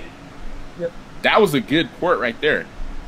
I like my consoles because if I buy a game for the I know how it's going to run on my console. Like, I'm not going to have to worry about stuff. Like, I know how it's going to run on my console. Now, what do I prefer? I like the PlayStation better. Yeah, I think they have better exclusives. Like, I'll go back to the last generation. You know how mad I was that I couldn't play Infamous on my 360?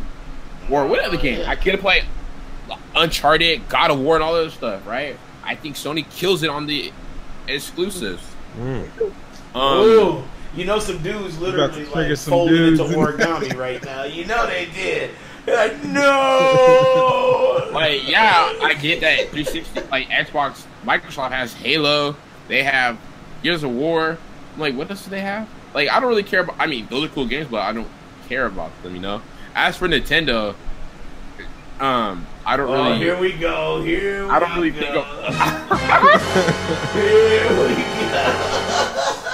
I don't really think about Nintendo. Like, now, when it comes to mobile games, I think Nintendo's Pokemon. Come on now. Like, Nintendo's killing it, or at least back when I used to play Pokemon, they were killing it. I used to think, man, Nintendo has like this grip on mobile gaming, phone and stuff. Like, I really think that they did a good job of. And the reason why I say past tense because I haven't really looked at Nintendo in years. Now, but back when I was playing Pokemon, go ahead and play that thing again. Here we go, right? There we go. That's the sound you get, right? Right. Like, they did a good job on mobile games and stuff, but now I don't really consider Nintendo. Like, I don't really think about them. I'm just like, oh, that's cool that's really cool that they do that. Now I have a question for you.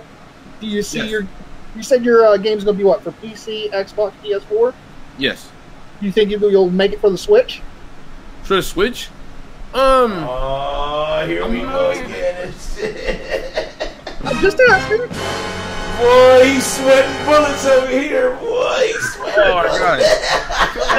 It's a good Give question, Nintendo right, a chance. You never Yeah, know. Okay. We buy games on Nintendo. So. I mean, feel like your game's an indie, so I'm gonna say this. Xbox games, they may not buy your shit. And a lot of right. and indies sell pretty good on the Switch. They have been. Oh my god. I feel like you know with these politicians, how they'll bring us stuff they did like years and years ago. This is the type of interview that'll get brought up. Like, they'll just play the audio like 5 years from now. They're just like, oh yeah, you already know that Traevon doesn't care about motherfucking Nintendo. Like, they're gonna build a PSP. And I'm gonna Some be guy like, on Twitter is gonna be like linking his YouTube video. Boy, you already know they're gonna make memes out of it and everything and shit. like 5 years from now, like I'm telling you, like 5 years from now, they're gonna refer back to this and be like, hey, like, don't y'all remember when he said this? And I'm gonna be like, but I was young. I was only 25, guys. I was young. You know, everybody makes mistakes. Like that kind of BS. You can be like, I was young and dumb. Yeah, mad I need to PR throw talk. a disclaimer though. Like I need to throw out a disclaimer. Like my what's it called? Not dissing, but me disregarding Nintendo. It's for me looking at it as like a gamer. Like I just not into that stuff. Like I'm just not into Nintendo like that as a gamer. Like I switch back and forth between developer and gamer. Like as a when I think of Nintendo, I'm going back to as a gamer. I'm like, I don't really care about Nintendo at the moment. Like, I don't really play Pokemon anymore. Yeah, I'm being honest. Now, as a developer, though, how do you feel? Now, as a developer, and then you're telling me this stuff like, hey, obviously, I haven't considered developing with Nintendo. So you're telling me that they're more friendly for indies. That catches my attention. I'm like, now I need to actually go do research, because right now all I'm saying is based off of opinion. It's not based on fact. So now I need to go back now and look at Nintendo again and see what they're offering. And they then, got that initiative. They got that indie initiative going on right now. That's a respectable answer. Yeah, they announced it. They said they got a huge indie initiative, and they're just like any indie developer, they'll give you a dev kit for free and all that stuff. So you maybe need to reach out, man. Right. Then when you get down with that dev kit, let me know so I can buy that from it. Right. So now I'm looking at it now from a more informed perspective. Because at first I was going off of an uninformed perspective, and you look at everyone in the world, like a lot of people, when they throw out opinions, they're not informed. So now I'm like, let me do my due diligence and go back now and research Nintendo. I got another question for you. I just imagine one of my instructors, she's just shaking her head like, oh my god, he did just say that. But yeah, I'm gonna go back now and I'm now gonna go do research now on Nintendo and consult my team. Because like I said before, whenever I think I'm thinking about I will support it, trust me. Hell yeah, me too. Hell yeah. Alright, I got a question for you. I'll tell you straight up, I double dipped for Nintendo. I double dipped for about 2K on 2K18 on Nintendo Switch and PS4. I double dipped for it. You did that with Sonic too, right? Yeah. Yep. See, so you got people that'll buy it for both because they want to take Bullock on the go. You know what I'm saying? They want to be able to conquer the fucking empire. You know, yeah, they want to be able to hit somebody in their kneecaps and shit on the go. You know what I'm saying? Why not? That has to be a quote. I'm putting that on a shirt. That has to be a quote. Like, whenever, let's say, like, if we do announce like a Switch version or something, to be like, now you can hit people in the kneecaps on the go. Right. I have a question. Nintendo Switch version. You can hit people in their kneecaps. How important is frame rates and resolution to you enjoying a game? There you go. That's a good question. Would you not play a game? Here we go. Based off of like its frame rates or if it, like drop? Because I know a lot of dudes in the gaming community that they swear they will not play a game if it's under like 60 FPS. And I'm like, bullshit. Get a console, then. You better get a console. You better get a console. It's actually funny. See, like I said before, I like to answer stuff in stages. So this goes back to why I like playing games more on the consoles versus me playing on the PC. On the PC, I have to be careful. It's kind of like getting a truck. I tell my customer, I work at a car dealership. You got to trigger Danny. You know, I'm listening, boy. If you tow over a certain amount, then maybe you should consider upgrading into a bigger size truck. But hey, we all been telling to get a console. Hold on. As for the frame, it's funny because we actually had a meeting about the frame rate. I'm like, trying to be nice to Mike today, but he's making it hard. Mike, frame rate was a topic. Hey, he told you also. Go ahead, Traevon. I'm sorry, man. Go ahead. Hey, Traevon said also you need to get a console. Like, I just got one question for you, Danny. Yeah, the frame rate. So the frame rate was the topic of the discussion at our meeting and stuff. As a developer, I'm gonna be honest with Bullock right now. I put a disclaimer, like it's a pre-alpha, so there's some unoptimized stuff. So you may need a super computer to play Bullock at this moment, because we are working on bringing down, like we're working on optimizing so you can have a good frame rate. There you go. So in general, hold on, because now there's a standard for a frame rate now. Like it should be able to run smoothly, right? I look at it as like, okay, at a certain amount of frames per second, it runs smoothly. Like, okay, I can actually enjoy this game. Some ultra frame rate where I'm like, whoa, where'd that even come from? And then there's like below like the standard where it's like, I can't even enjoy this game. I got to turn off some special effects and stuff. Which is the cool thing about consoles. By the time they put it on the console, is like it'll work on like your PS4, unless it's like the Pro or something. But like your PS4 is no. Maybe I shouldn't be using the PS4 as an example. Okay, your PS3 is the same as my PS3 and your PS3. Like, there's no difference. Whereas, like, my laptop is way different from your guys' computers. Right. But frame rate, from a developer standpoint, make sure your frame rate is, I believe, like, you should aim for, like, 60 is awesome, right? But you need, like, minimum 30 in order for it to be enjoyable. Anything below 30, people are going to be complaining and stuff. And that's, like, It's terrible. some of the that's actually a lot of feedback I'm getting right now on Bullock. It's like, yo, just the frame rate. People with supercomputers, like my animator, he said, hey, man, the frame rate is great. And I'm just like, bro, you have a supercomputer, though. Like, and I'm thinking to myself, do YouTubers have, like, super gaming computers? Like, I would hope so. But I'm like, oh, wait. Some of them are getting back to me saying, like, the frame rate is dropping. I'm like, but frame rate is important. Now, as a gamer, like I said before, I play on the console, so I don't, that doesn't even register in my mind. I'm just get the game. Now, if I play on the computer, I'm like, can my computer run this?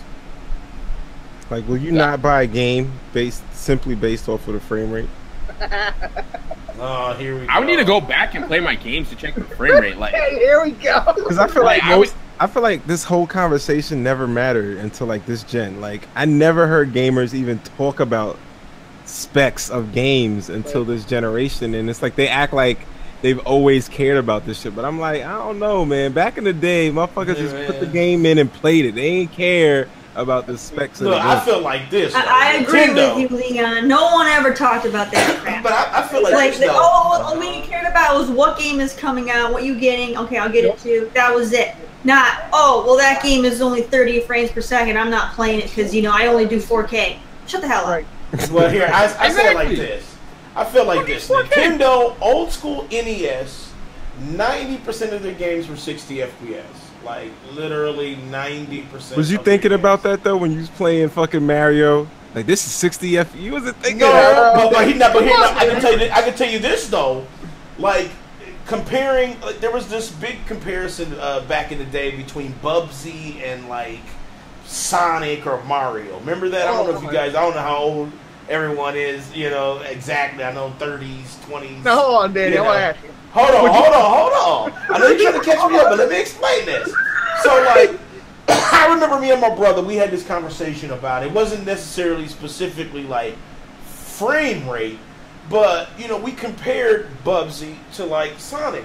And we were like, hold up. Now, Bubsy moves so fucking slow. Like, everything, it was so, like, rigid, and it moved, you know, even though it was a cohesive game, you know, it was much, much slower than, like, let's say Mario, you know, or any other type of, you know, platforming game that was out at that time. And we had kind of a discussion about that. We were like, you know, damn, you know, Bubsy, I kind of like the cartoon aesthetic, but it's slow. It's so slow. Everything moves so slow. The animations are so slow. And that's frame rate. It did have terrible frame rate, but we didn't really say, like, damn, you know, Mario 60 FPS and, you know, Bubsy at 10, you know what I'm saying? We didn't really say that, but we were just like, we compared and we were like, damn, you know, this is kind of why we didn't really like that game that much. I mean, Bubsy is kind of funny, but, you know, the playing it is kind of like a chore because it's so slow. So I disagree with that. I think we did have conversations about that. It just wasn't so We didn't know technical. Yeah, it wasn't so technical. We weren't saying like, damn, well, this shit, you know, Digital Foundry found, you know, this shit dropped the frame and shit. We're not like how we are in the know now, but we did talk about it. You know, we did say, damn, that shit look rigid as fuck. Like, we can't play this shit. Like, I never feel like said gaming that. was more about gaming back. Like, I don't know. To me, back then, it was more about just playing and being skilled at the game. And I feel like gaming has become more about like technicalities and like, oh, this game's resolution sucks or the frame rate isn't locked. And I'm like, nobody used to talk about, like, we argued about bits. That was probably the most we argued about back in like my era. It's like bits, the Sega Genesis had more bits than the Super Nintendo. But like, once you own the actual system and the games were coming out for the respective system, nobody ever complained. Like, maybe we would have said this game is glitchy or something. Like, I remember that. Like, if a game had glitches. But even back then, glitches, half the time, people actually liked glitches back then because sometimes you could do shit in the game that you wasn't supposed to do because the glitch existed. Now, in this generation, there's a glitch in the game. Motherfuckers go on Twitter and start sending death threats and shit. Well, let me. You know what? Some of us played the demo, and I kind of want to get the take on it. Let's go with Akeyles. I know you said you played a little bit of the Bullock demo. What was your kind of like, just take on it? Just a quick take on it. I mean, I really like the concept. I really liked how it was Native American based, and there was different little tribes that you could have. I wanted to know a little bit more, like towards end game, are like the Spaniards coming? Because I know I see them in the pictures, and like, is it like if you don't conquer the rest of the team before the Spaniards come, then you have to fight like at a handicap? It's just like I had a whole bunch of questions after playing it, which got me intrigued. So I'm really hyped to see like where it goes and stuff like that. So first off, since I'm not working with a giant corporation, I can say stuff and not have to worry about them saying, "Hey, man, you're not supposed to tell them about developer secrets, all this other stuff." So I can be very honest with you. That's what I'm talking about. As far as the conquistadors, this is what we have written on paper so far. Okay, they show up. They can convert enemy tribes. They can convert people over to their side. So it's going to become a big problem for you. Like, it's going to spread like a virus, basically. That's what we have so far for the conquistadors. Because right now, we're still building out one of the factions, like, early game playthrough. That's where we're at. To answer your question, the conquistadors show up. I know I'm repeating myself. They have the ability to convert tribes to their side. So it's reinforcing their forces. So you'll be dealing with conquistadors plus whatever cities that they add to their side. So they don't have to just conquer cities. Like, cities will join them. If the cities hate you enough, they will join the conquistadors. So yes, conquistadors confirmed. All right. That's like when they're like, "Wait, is Vision gonna be in this Avengers movie?" You know your phone would have been blowing up. Call Traevon right now. Fuck. He told I know. Hey, man, Hey, tweet saying that we do not affiliate, like the whole condemning and like he does not speak for the behalf of this company. And I'm like, but I'm the president of Ninja 5. But I gotta answer to the CEO of Rockstar. Like, no, I'm not dealing with that right now. Alright, okay. I'm like, hold on a second. This email right here. It's like being at work, and it's like, if I'm at work, there's certain things I can't say, right? But since since Ninja 5, kind of running and stuff, I can tell you guys about the conquistadors. That's what we have so far on the conquistadors. Like, yeah, you get in trouble for saying we haven't actually developed that part yet. It's just on paper. But I'm gonna be honest with you. Right now, the conquistadors are on paper. We haven't implemented them into the game yet. We're still in the early process of going back and implementing. As a game developer, it's content creation and implementing features, which is kind of the same thing.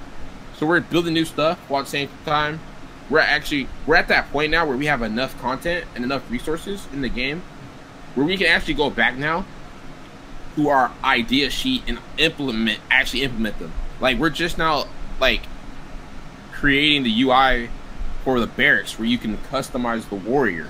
This game now is more than just you're selecting a city to attack and you're fighting your way to the city. Like, we're actually building the whole, like, you can customize your warrior now. You can actually equip them with weapons. You can choose your loadouts. They can level up. And then me personally, I don't think I've told my team this, but I'm working on our cutscenes right now. I have this cool idea for how our cutscenes were going to play out. Because originally they were going to be 2D animatics. And the cool thing about me being indie, I could say, hey, we're going to be 2D animatics and we're doing this for the cutscenes. And then like a month later, be like, hey, we're going back to the 2D animatics for the cutscenes. They're going to be 3D stills for the cutscenes.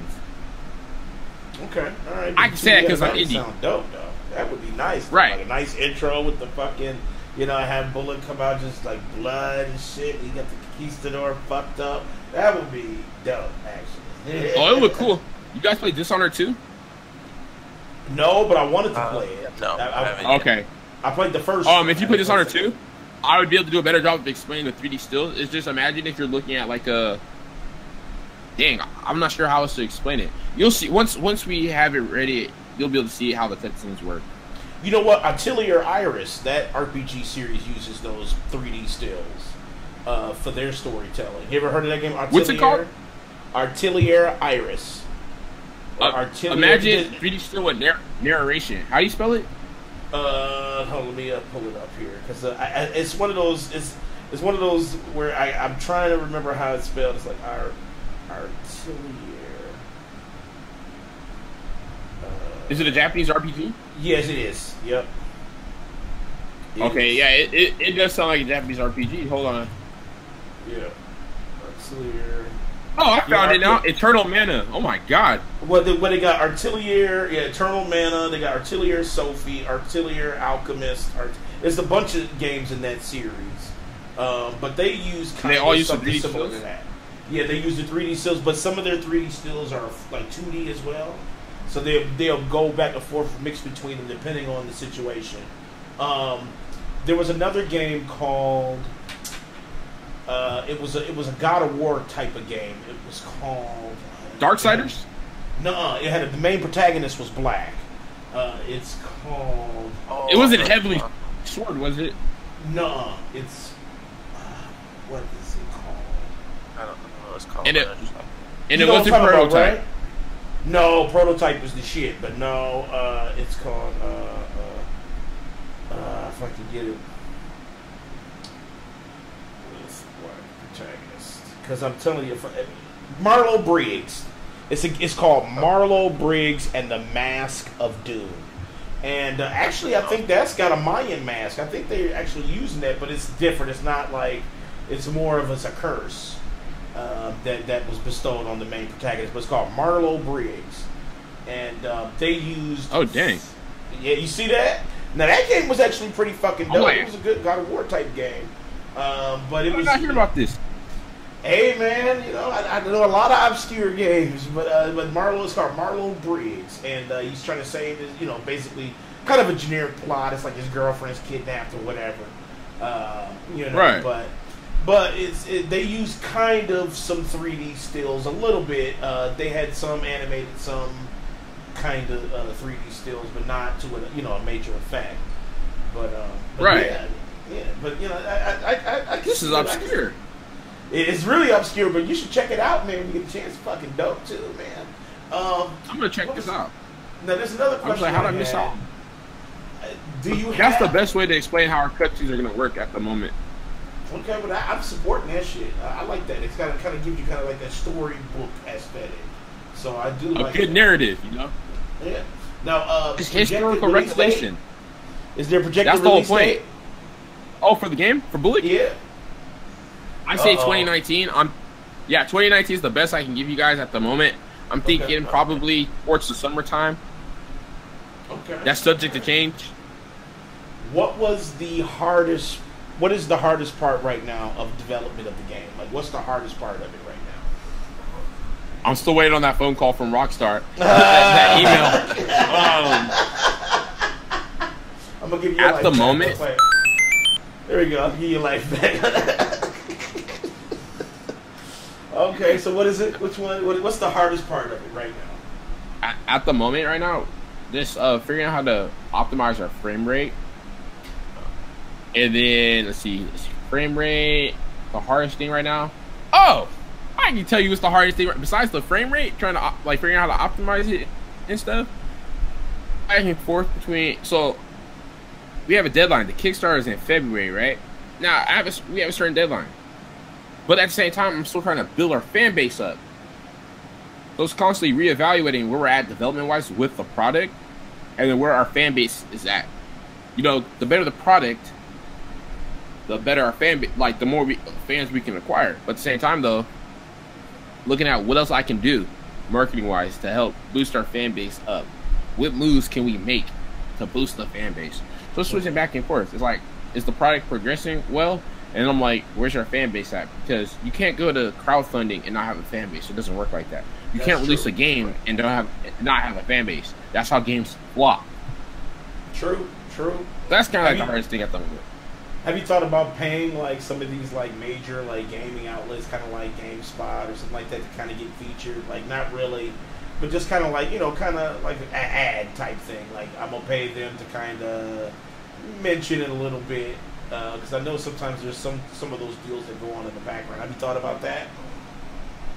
For the most part, I don't know if I'm confirming the Illuminati now. Oh shit! Yeah, I'm like, wait a minute. I hope I didn't. I don't know if this is common knowledge. Like now I'm Illuminati confirmed for this motherfucker.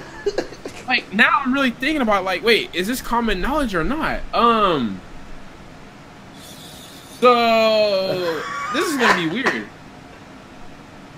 People, okay, I'm gonna put this out there for all the gamers out there. You guys gotta understand. Yes, studios, they do pay out. Oh, here we go. Hold on a second. Wait a minute. I'm now thinking about what's like happening. Studios, they do pay for reviews and all the other stuff. They will pay YouTubers to stream their like. It's marketing. Like money is being moved. So for the most part, I don't want to move money until we're ready to go for the money. So that means when we start doing the crowd like around January, because February is the Kickstarter, that's when I'll start like sending out money to influencers and stuff. At this moment, no.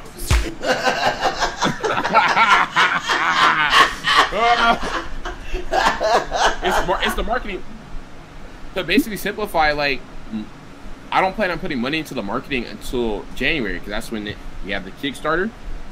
At the moment right now, probably not. Maybe there might be that one random influencer. PewDiePie. He said, hold on. Oh my god. Are you? First of all, we already know PewDiePie won't support Traevon. We are. I don't right now. I'm gonna try. Like, I think for right now, it'd be safe for Bullock not to like associate with him. Just for right now. I need to now. I have to go back now. This is me doing. I have to go back now and research everything and reevaluate who this guy is. Because in the past, I was always hear his name and stuff. I would see like photos, random clips. But now, based off of what happened recently, I'm like, hold on, let's take a step back now and reevaluate what's going on here. But yeah, just like saying, I'm asking myself, like, is our fan, like, yeah, I know once we start throwing more money, you know, towards the marketing, the fan base would go up. But I'm like, is there anything I can do right now though, like, putting into marketing? This marketing strategy is part of the question and concern. Because, like I said before, there's no fan base, you can't do a Kickstarter. No fan base, you can't release the game. True. I'm glad you were honest about that, because, you know, I was expecting a super dead answer, like, you know, we take our parties, you know, very seriously. I thought it was gonna be something like that, like, all right.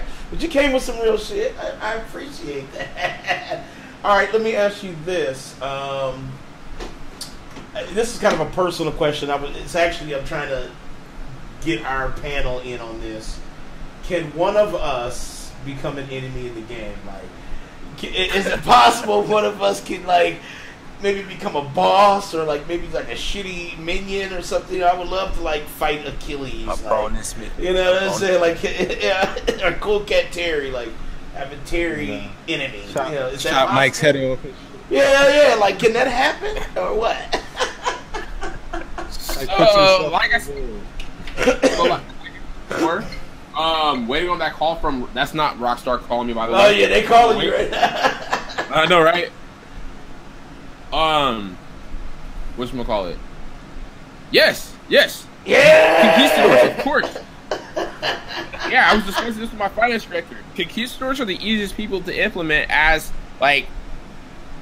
As an enemy in the game. It's easier to implement anybody as conquistador versus like implementing them as one of the natives. Just like but as a conquistador, of course. Absolutely. So you guys want to be conquistadors? I'll be a conquistador for this motherfucker. Conquistador. Cool. Yeah. That is doable. Oh shit, y'all, we moving up. We about to get wrecked by the main protagonist. That is very doable. If any, and then the other thing too, like I said before, the game, the whole point of like the cutscenes and stuff, it's like historical accounts and stuff. So it could be, let's say you're not actually like people aren't able to fight you. We could reference you like, oh yeah, at this point, Lieutenant whatever attempted to lead the charge on this city but failed miserably, something like that, and it can actually have like a 3D model. That would be fucking the shit, please. Like that would be Conquistadors though. You'd be like Leon, the conquistador, you know, made his foothold into the territory. Like, oh shit, Leon about to get wrecked. Right. Actually, I'm gonna write that down. Please. Well, actually, that's actually something I don't forget. But I'm gonna write it down anyways. You never know. But that's kind of hard to forget, though. So you gotta put Danny, Leon, and Akeyles, please. And Mike. Don't forget putting Mike. Mike would be too easy. I probably won't have it on easy mode. So I'm actually like writing it down right now. Yeah, that's what I'm talking about. That's what I'm talking about right there. Yeah, let's go. So now, if I don't, the whole world would know I'm a liar. Hell yeah! we go. But really, there should be a problem. Like, I'm thinking like,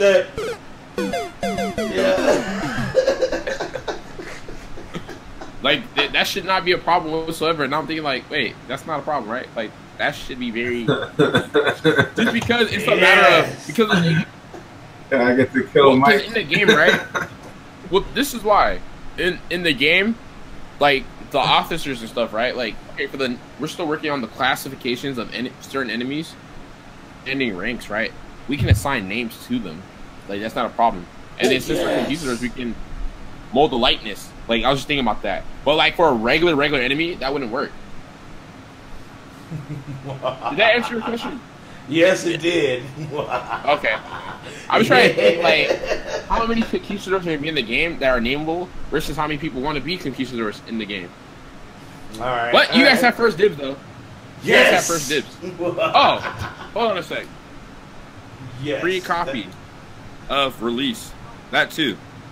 That's what I'm hollering. You already got my info, so I'll make sure everybody get it, too. I had one more question. I'm trying to make sure.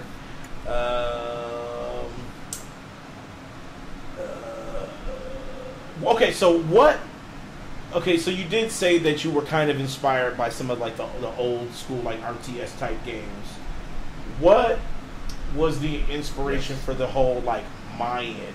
Like what led you to that? Was it just you enjoy that type of philosophy, like you like the history behind like the ancient Mayans and things like that? So this might be the most unorganized answer to a question I've ever given. Usually when people ask me this, I start like spewing off the dome and stuff. So first off, I really like history. What got me hooked on history, it was crazy. Back in 10th grade, right, at a world history class, at that time I started playing the game Civilization Revolution. So that mixed with my history class, I'm just like, when I'm in history, I'm thinking about Civilization Revolution.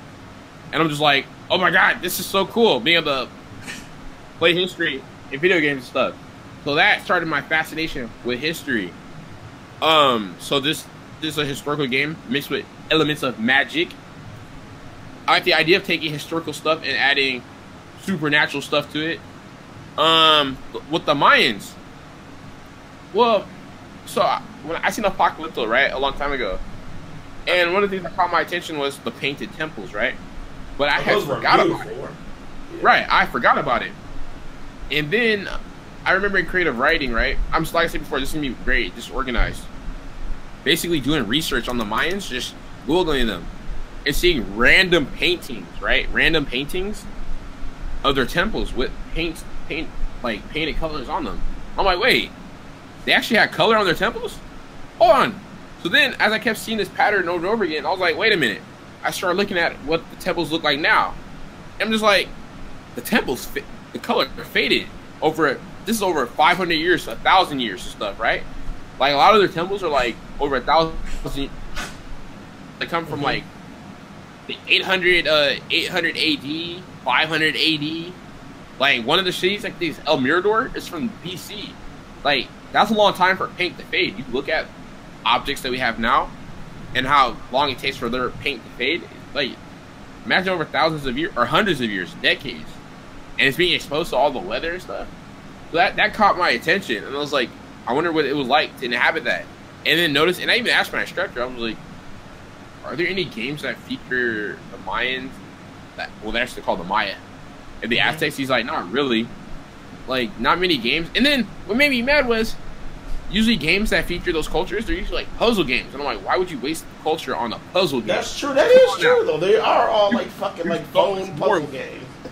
So I noticed that there was a vacuum of games that actually did the culture justice. Total War was cool, but that was like an expansion though. Civilization is cool, but it's like one faction. So imagine a game that Kind of like with Total War, like Shogun 2.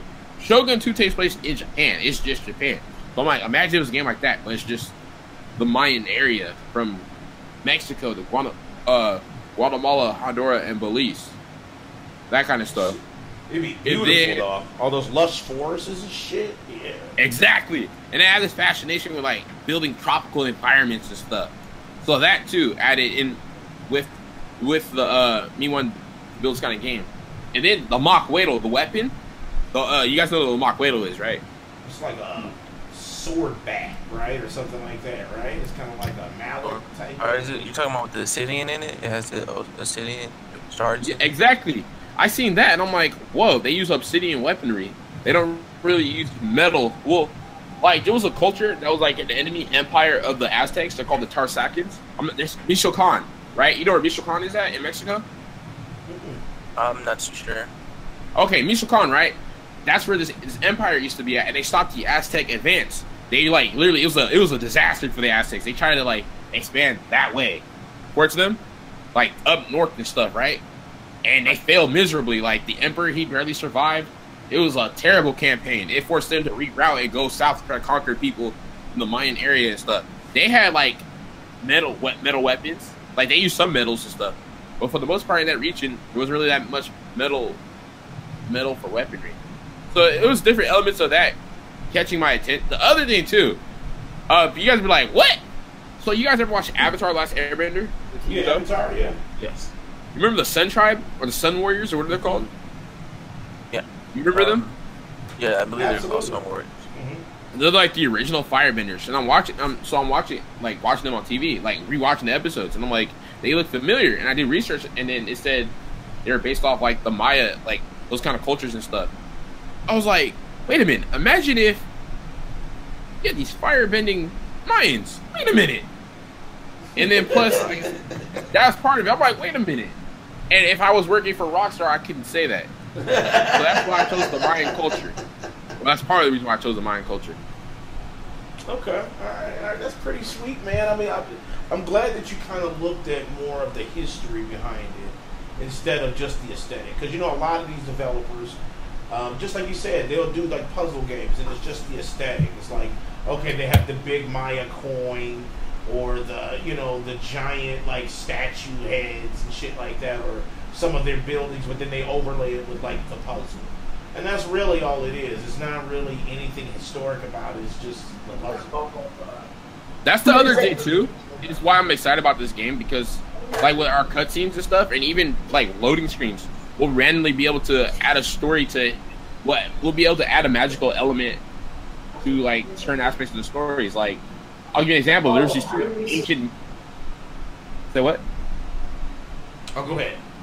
Oh, like for instance, even though the game takes place in like the 1400s AD, we'll be referencing events just like historical wise, like that took place like 500 AD. Like there's these two ancient cities that were fighting each other and they tore the Mayan world apart. Like we'll be able to reference that in the game, being able to drop that kind of stuff and adding like a historical like just matching a history together.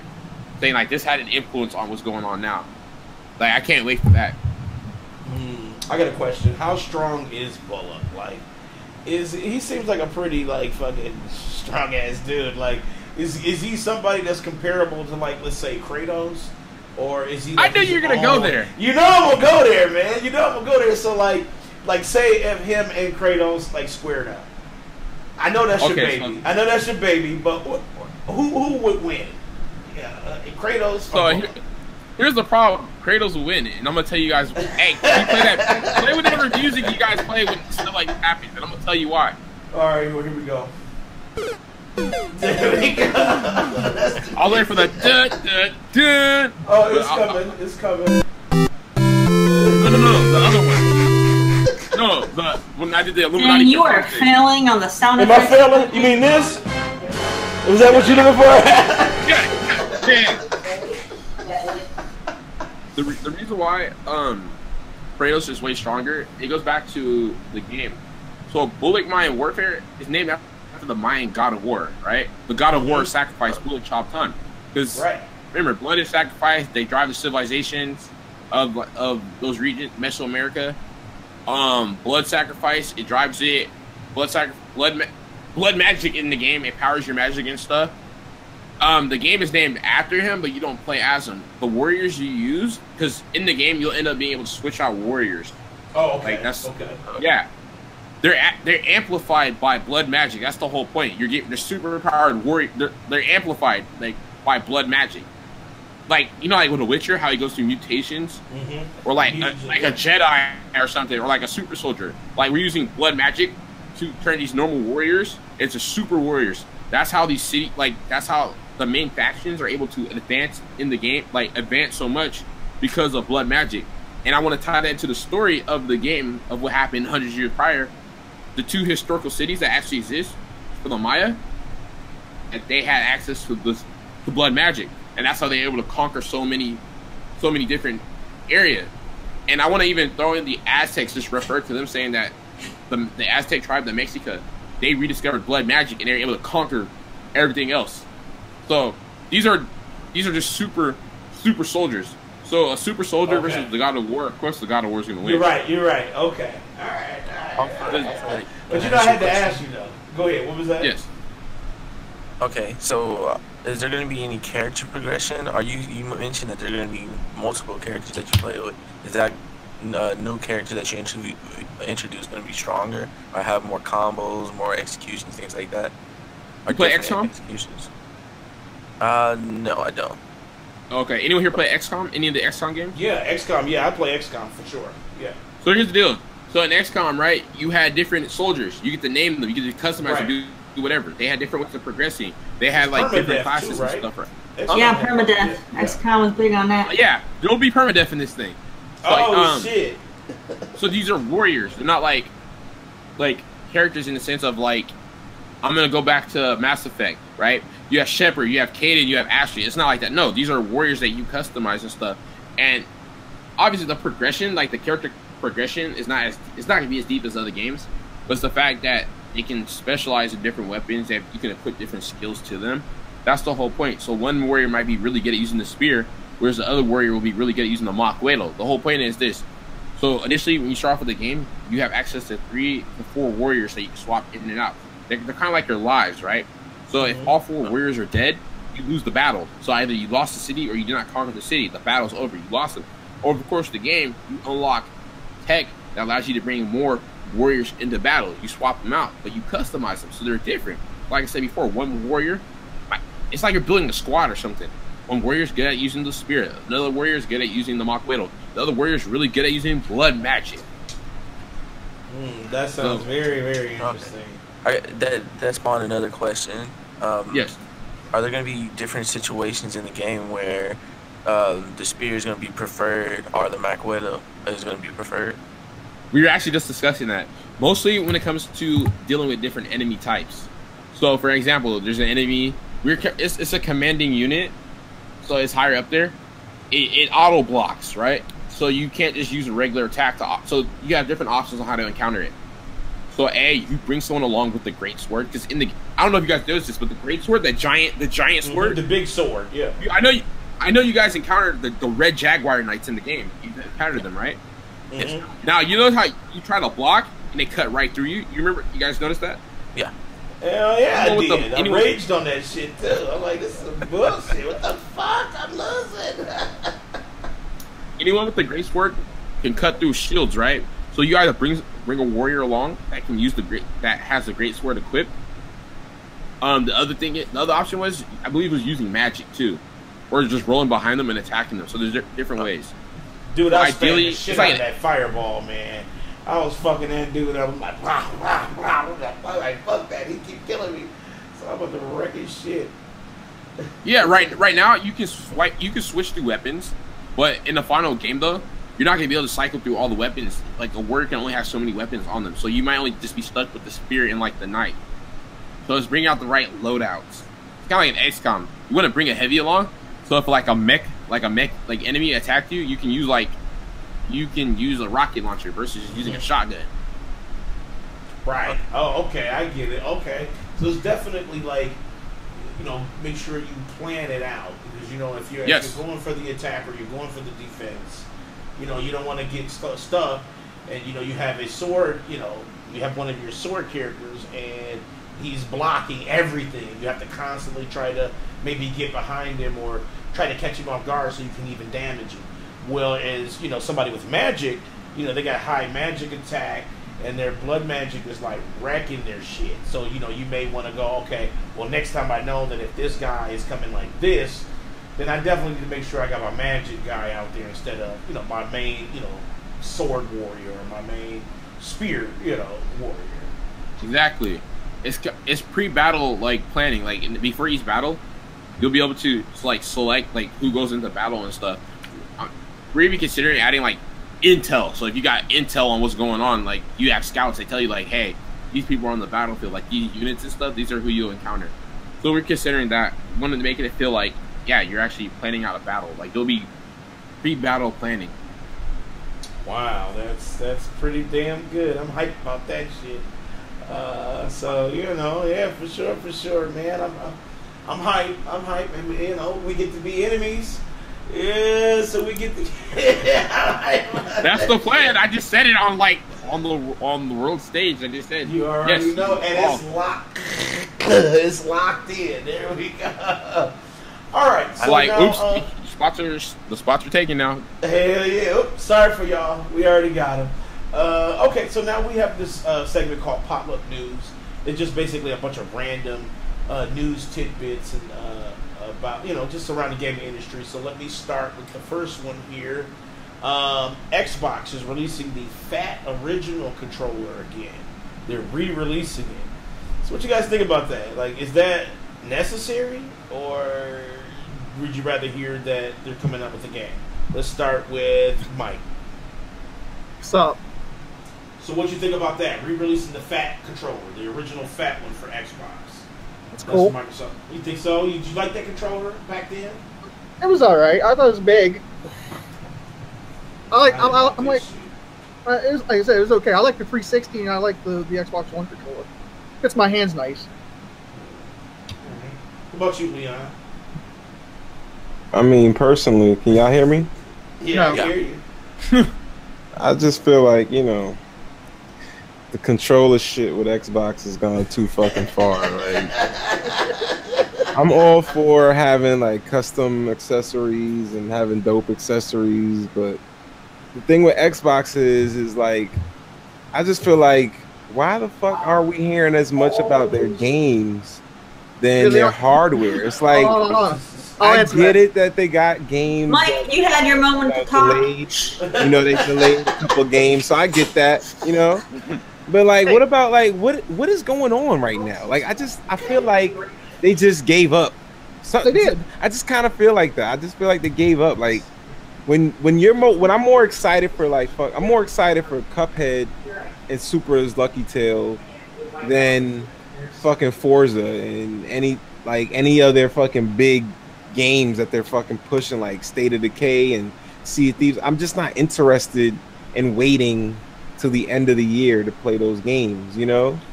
So I don't know, man. Like when I see this news about a controller and shit, I kind of get triggered because I just want Xbox to come out with fucking games. Like I'm just, where the fucking games? Where the fuck? Like are they holding the games hostage? Like where the fuck are the games? What about you, Traevon? How do you feel about that? Were you original Xbox player?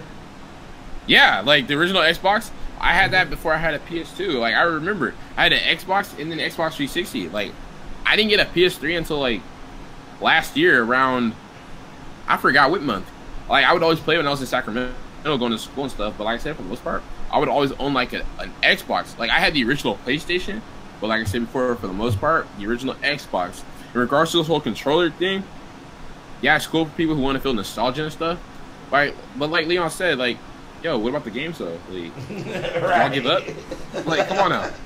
Are there other, like, there should be other cool stuff. And please, I hope this whole like new gen of console thing that I'm hearing about, I hope that's like not true. About what? What'd you hear? They're coming out with the new consoles. Like the new console, like the next generation. I'm just like, can we? I like how on the last generation, I like how it had like a long cycle. Like we need stuff like that with these consoles. Not like I don't want to hear. It's only been 7 years since we had the PS4, I believe. Like I don't want to hear about the next PlayStation. Has it been 7 years for PS4? It's a rumor. Well, I hope not. You know what I'm saying? Because they don't need another shit right now. Rumor is that we're supposed to maybe announce the PS4 like 2019, the PS5 2019 or 2020. The announce. Okay, maybe 2020. I don't know. Like I'm just like let's discuss that in 2019. Now Xbox November 7th is getting the One X. They're working on the next Xbox. They've already announced it and said they are. It's like, why? You already got the X. Like it's like it goes back to the controller. It's like we don't need announcements for that now. I use the old school Xbox controller and I hated it. You know what I'm saying? So I don't want to hear that announcement. I'm like, I want to hear where's the games at. You know what I'm saying? Are you working on anything? Are you partnering? Did you contact Traevon about motherfucking Bullock? You know what I'm saying? Because I'm saying because we need the games out there. You know what I'm saying? Like, can we get a Bullock controller combo? With motherfucking you get the Mayan controller with the game. You know what I'm saying? I'll take that. I'll support that shit. I mean, no doubt with that. That they love making custom controllers for games. That's what I'm saying. Can we get a custom controller? You know what I'm saying? Got the beautiful red and greens and all those type of colors the Mayans use. Have that all over the controller. That would be pretty fucking dope. Excellent. I wonder what I need to look into the process of like creating a customized controller. There you go. I would need to look at it. Like, what if I look at how much money goes into it and I'm like, no. But I'm gonna look into that. Custom controllers. Please. Custom controller. Yes. And it comes with the game. So you got the game bundled with the controller, so that appeases the Xbox, controller dudes. And they also can't say, well, Xbox ain't got no games. Well, yeah, they do, because motherfucking Bullock coming out in 2019. So you can buy both at the same time. See, there you go. Look, we help you, help us help you. Yeah. All right. So next one down, Marvel vs. Capcom. Their online player count is embarrassing right now. What you guys think about that? Like, Traevon, are you a big? I know you said you kind of suck at a lot of multiplayer shit. Like, how do you feel about Marvel vs. Capcom, man? I seen something the other day, and I was like, it had to do with Marvel vs. Capcom, and then like Disney, and then like Star Wars. I don't remember the full story, and people were kind of mad. They're like, "Wait, I forgot what it was." But what I have noticed, something about the Infinity. Was it the Infinity Stones?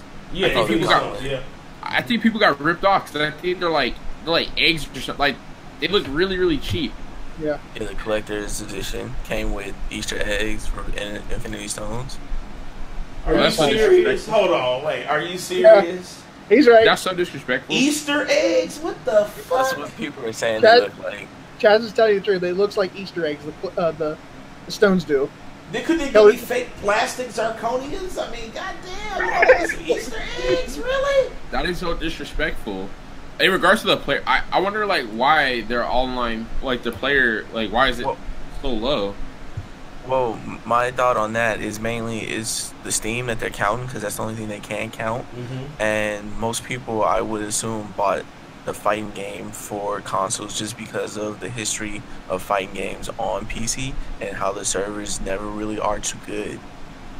But that's just my thought. I don't think there's any data for the console because with the so when you're doing with the consoles, right, like Microsoft and PlayStation, for that whole I would joke around. I'm just like, oh yeah, I'll get a call from Rockstar.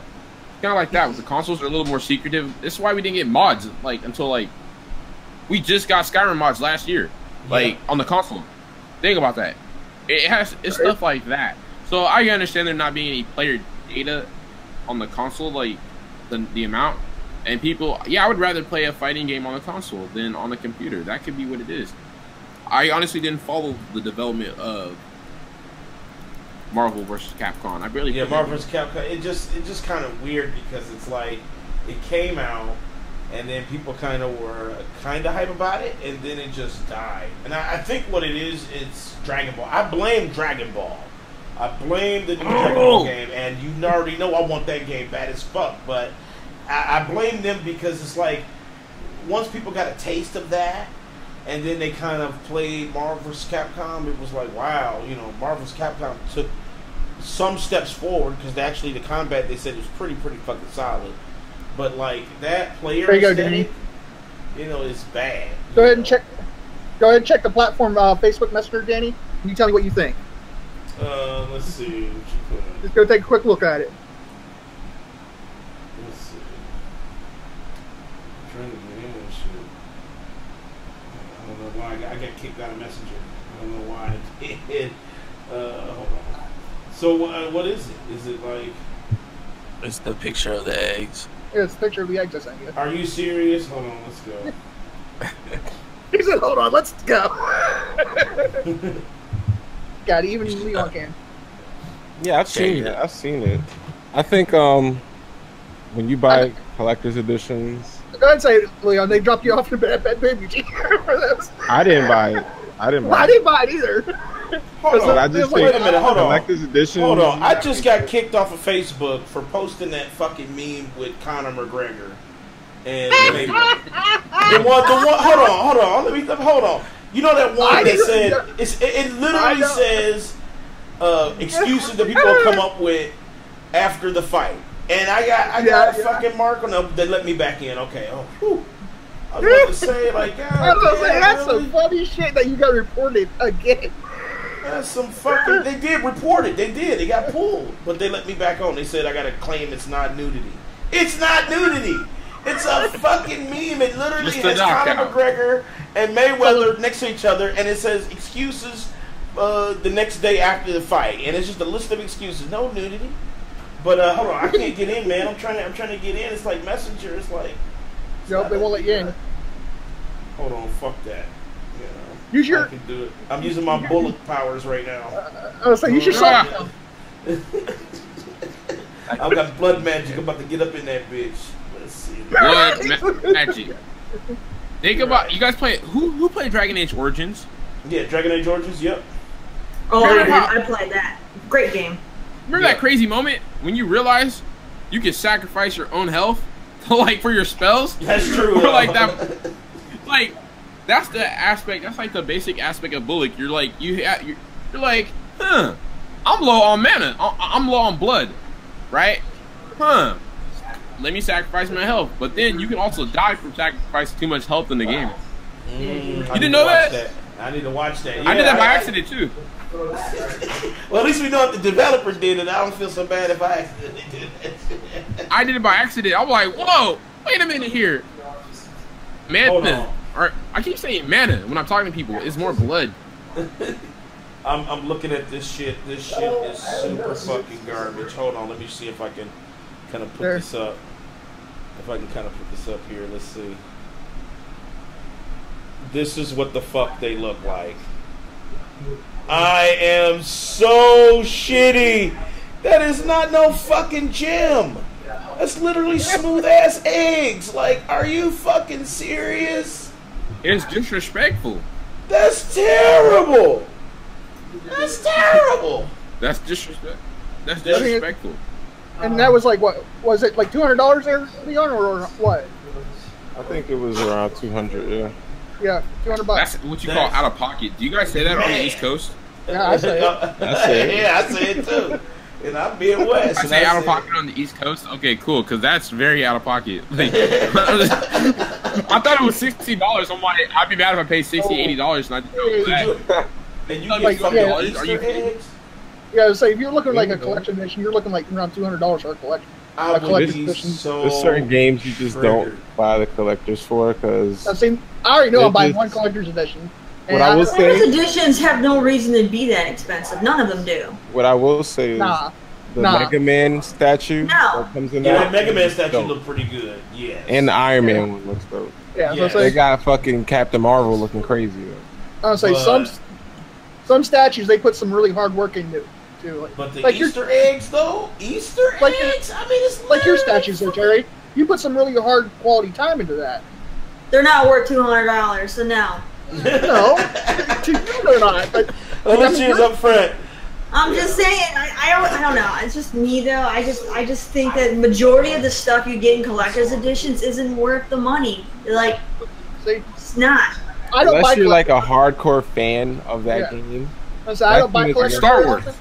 I'm a hardcore fan of some games like Dragon Age and that. And you know what? I don't own a single freaking collector's edition of those games because stuff is just trash. Okay, they give you a whole bunch of paper pamphlets and shit that you don't even get. No. Yeah, my master edition of Zelda, I had to have that. I say I don't. I'll admit I don't like anything like collector's edition for game wise.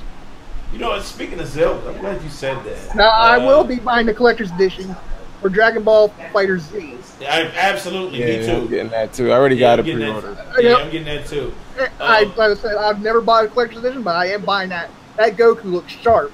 Yeah, shit look dope. Yes. New Tomb Raider. The movie trailer got released. Everybody check it out. Anybody fans of Tomb Raider? I watched the first thing that they did. The first thing they did is all you hear is heavy ass, woman breathing. Why? So the first thing you're gonna do when you're gonna show a damn trailer is, just have a black screen. You're just gonna hear a woman panting very heavily. What the fuck? That's Pornhub. Like The Last Jedi. I expect Mike to like it. I expect motherfucking Preston to like it. Because y'all motherfuckers like fucking Americanized adaptations and shit. So y'all gonna love fucking Tomb Raider. But I know that shit is gonna be trash. It's gonna be bad. I mean, I'm a huge Tomb Raider fan, but that movie, no. After seeing that trailer, no. I think it looks solid. Nope. The best thing about it is the sex appeal. That's what they went. Literally, the first thing they did is they had a black screen. You just hear a woman panting heavily. That's what they went for. And they went and they found, this, super hot like model chick to play the damn role of, no.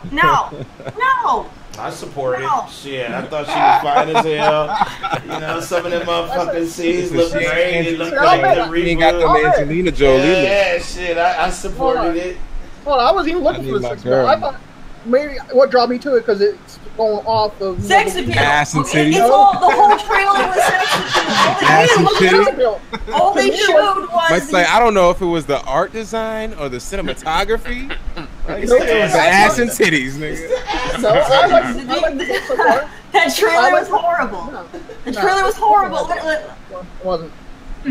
All they did, seriously, the first thing is just like and then they keep clipping out, and the next thing you see is a girl rolling around on the ground. It's like, absolutely support. How many windows did she jump through in the trailer? The trailer was horrible. It was freaking horrible. How many? Did you watch both trailers, Leon? I don't think Terry did. Man, I didn't even want to watch the next trailer. After I seen it was making a movie, I got triggered. Because I knew it was a cash grab. It's a fucking... you only watched the 30-second teaser. They just You only watched that definitely was not no damn teaser. Alright, I love Tomb Raider, and trust me, after seeing that so-called teaser, I'm not interested in seeing any more. I will put up the 2-minute, 30-second trailer in your Discord. Are you watching? I don't need to watch it, okay? The teaser didn't even grab me, and that's the whole point of the teaser. Traevon, are you a fan of Tomb Raider? She is. She loves Tomb Raider. You're not a fan of Tomb Raider at all? I love Tomb Raider. I have no respect for this movie. It looks like trash. No, I don't. I'm not a fan. Like, I don't have anything against it. Just I haven't played any Tomb Raider games. That's you put the You already know. Hold on. You get this, no. No, that's what you did. Hold on. I want to hear my boy Akeyles. I mean, what do you think there, Akeyles? Does it look good to you? Decent? I saw. Akeyles, I already know. Say Akeyles. I watched the movie and then reserve judgment. I did like that. They did like a comparison of the cutscenes of the game and then the actual trailer, and there was a lot of they kind of ripped it page from page, so that kind of gives it a little hope. It looks like it's based from the original game. I mean, the remake. Yeah. I mean, I can tell that from the teaser that it's based off of the game. I mean, I got that from the teaser. I mean, it's called Tomb Raider. but it looks horrible still. No. I mean, It does. Like better seriously, be- it better have the something. quality of that video looked horrible. Okay, that didn't look like something that like Paramount would produce. That looked like something some guy in his basement went out and he bought a really good camera that day and he produced it. I disagree with that shit. Nah, Here's my issue with it though. Like, what are you expecting to get out of this motherfucking movie? Because here's the thing: if it was a new game, then I could sit there and say, okay, it's something to be hyped for. But with the movie, you're gonna get a rehash plot. You can get some cheesy ass action scenes where she's running from explosions. Like I don't know what is gonna be so great about this movie. Like the story, super back, fine. It's gonna be bad. Okay. How many times is her shirt gonna be wet? Listen, she's like her super nipples fine. hard and shit. Hell yeah! Look, listen, she's super fine. You know what I'm saying? The booty is on point. You know what I'm saying? She got great breathing. You know what I'm saying? Them dirty red t-shirts. I'm telling you, dude, look, let me tell you something. After the movie is over, dudes is gonna get up with straight trouser tints, like motherfuckers walking around with this shit. Yeah, well, I'm pretty sure they're basing this off the first game that came out of the new the reboot. Yeah. So she spent a lot of time in water in that freaking game. So she just is this gonna be nothing but a dirty ass white t-shirt fucking supported? Why are they making another Tomb There's no Raider reason movie? for this. This does not need to be a movie. Absolutely. No video game does not Let me need tell to you be a something. movie. It's never done We don't that. need any more Tomb Raider movies. Let me tell you something, Terry. We don't need any more video game movies because they're always ass. Them And this cold was literally gonna be moments, ass because that's what they're going for. Terry. Them cold moments when she rises up out the water handcuffed. Nigga, that's the whole movie. That's like That shit. that's the whole movie. How many times is bitch gonna end up in the water? How many times? Say, I'm telling you right now, I'm gonna call You start doing predictions right now. Just like, hey guys, like how many people Terry's predict lying. how many times she'll fall in the water? Like, how many times will she raise up with that nipple shot? Yes. Exactly. You know what? This movie will probably sell a lot because all the pervs are gonna go to this scene. I'm exposing which is me, and Mike's gonna go see it, 6 times because Danny and Mike. Danny's admitting it's gonna be spicy. Mike will sit there and bullshit like he go in that shit. Right. And it's like, like I enjoyed the story. The storyline was just so good. Let me tell you something. He'll tell you he enjoyed the story, but his face all flushed because all the blood that rushed from the top of his motherfucking shit. He won't even know this story. That's why I can't take Mike seriously because he can be like, nah, see, it was a good movie. It was really great. It's a great cinematography. Danny's like, man, that ass had me on. That whole movie was just straight ass. It was on and popping. It was on and popping. Every time she got up in slow motion and you saw that back arch, yes. All right, so hold on, Danny. Hold on. I'm gonna expose Terry because when she played the game and streamed it, she was like, drooling on the camera. She needed a camera. Yeah, because that's a video game. Okay, the whole point of the video. No, that's because it's a video game. But now we're doing a movie. No, hold on. Okay. She was like 10 minutes looking at that ass. She goes, look, Mike. And that's because I was only watching. She's like, look, Mike. Look at that ass. Because it's caught. She knows she's caught. Sounds like I'm just lost from not watching the trailer. right. Okay, that's because it's a game, and a game, you're supposed to go and do whatever you want in the game. Okay, now we're doing a movie. Okay, a movie, you guys to focus on story, not no. Terry, who's got a better ass, Chloe or Lara? She's gonna say Laura. Who the hell is Chloe? Uncharted. Chloe. Oh, Chloe. Oh, I like Uncharted. Oh shit! Oh shit! Damn. Yeah, I like Uncharted more. The wheels are grinding. Look at The wheels are grinding over here, motherfucker. Let me give you some. She likes thirsty Chloe. She did like thirsty Chloe. Come on, give us an answer. Oh no, that color is Chloe. No. I don't know. She's like, I don't know. Because I have to look at If you had to choose one, which one? Which one, Terry? Make a choice right now. 30 seconds. For ass, Laura had the better ass. I agree with that. All right. So let's move on. Let's move on because we got Terry admitted. So now we need to move on. All right. Since we're talking about movies, did y'all see the trailer for Jumanji is released? More That's trash. Oh my god, that just. Hold on, Mike. I was just asking. It's That all wasn't even news. Jumanji. Mike. That was some other shit. I'm gonna say I'm gonna get this one. It looked decent. That was some No. motherfucking Hunger Games. No, this What the fuck? freaking. That wasn't Jumanji. You Jumanji. go and you take something, Jumanji is sequel. about, a board It's a game, but they sequel. want to modernize it. They're like, oh, people don't play board games no more. Let's throw the goddamn thing into a video game. And then they did the reverse. They did the first of all. Jumanji was supposed to come to the real world. And Yeah, this game, yeah, the they game go into comes to they the go real into world. Jumanji. Now you're gonna get sucked into a video game. You know what? That's been done. That's That's been terrible. done. Okay, it's terrible. been done. And then Yes. Kevin Hart cheated, so I don't Sucked even into a want to goddamn see video him game. cracking jokes. So you want to see Kevin Hart cheating? All right, let's Cheated. move on. Hold on. I don't see him. I don't see him no more. I know. He's Hold on. But this is a All right. sequel. This Whatever. is a sequel. Mike. No. If it's a sequel, then how's it a video game? Who the hell is gonna take that board game? First You know of all, what? This board game ruined my life. I'm gonna make it into a video game and then ruin somebody else's life. No one It's did an that. So ancient there's no way artifact, it can too. be a sequel. It makes no sense. It's supposed to be an ancient artifact, and now it's a motherfucking Xbox. Like, what the fuck? It makes no sense. Oh shit, that's It true. makes no sense, Mike. All right, Yeah. so let me ask Traevon this because I'm gonna get out of this. I don't want to get us trapped into the Jumanji. All right, so your new company, look, Traevon's company, Rockstar, his affiliate. They're doing a big game announcement on Thursday. I think it's Red Dead related. But what you think? What do you think of that, Traevon? Do you play Red Dead? Are you a Red Dead fan? I played Red Dead a long time ago, Red Dead Redemption.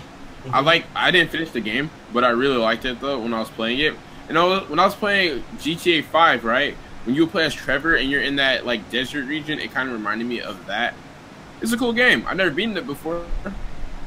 The announcement could be Red Dead related, but like I said before, I have a tendency sometimes to tune stuff out.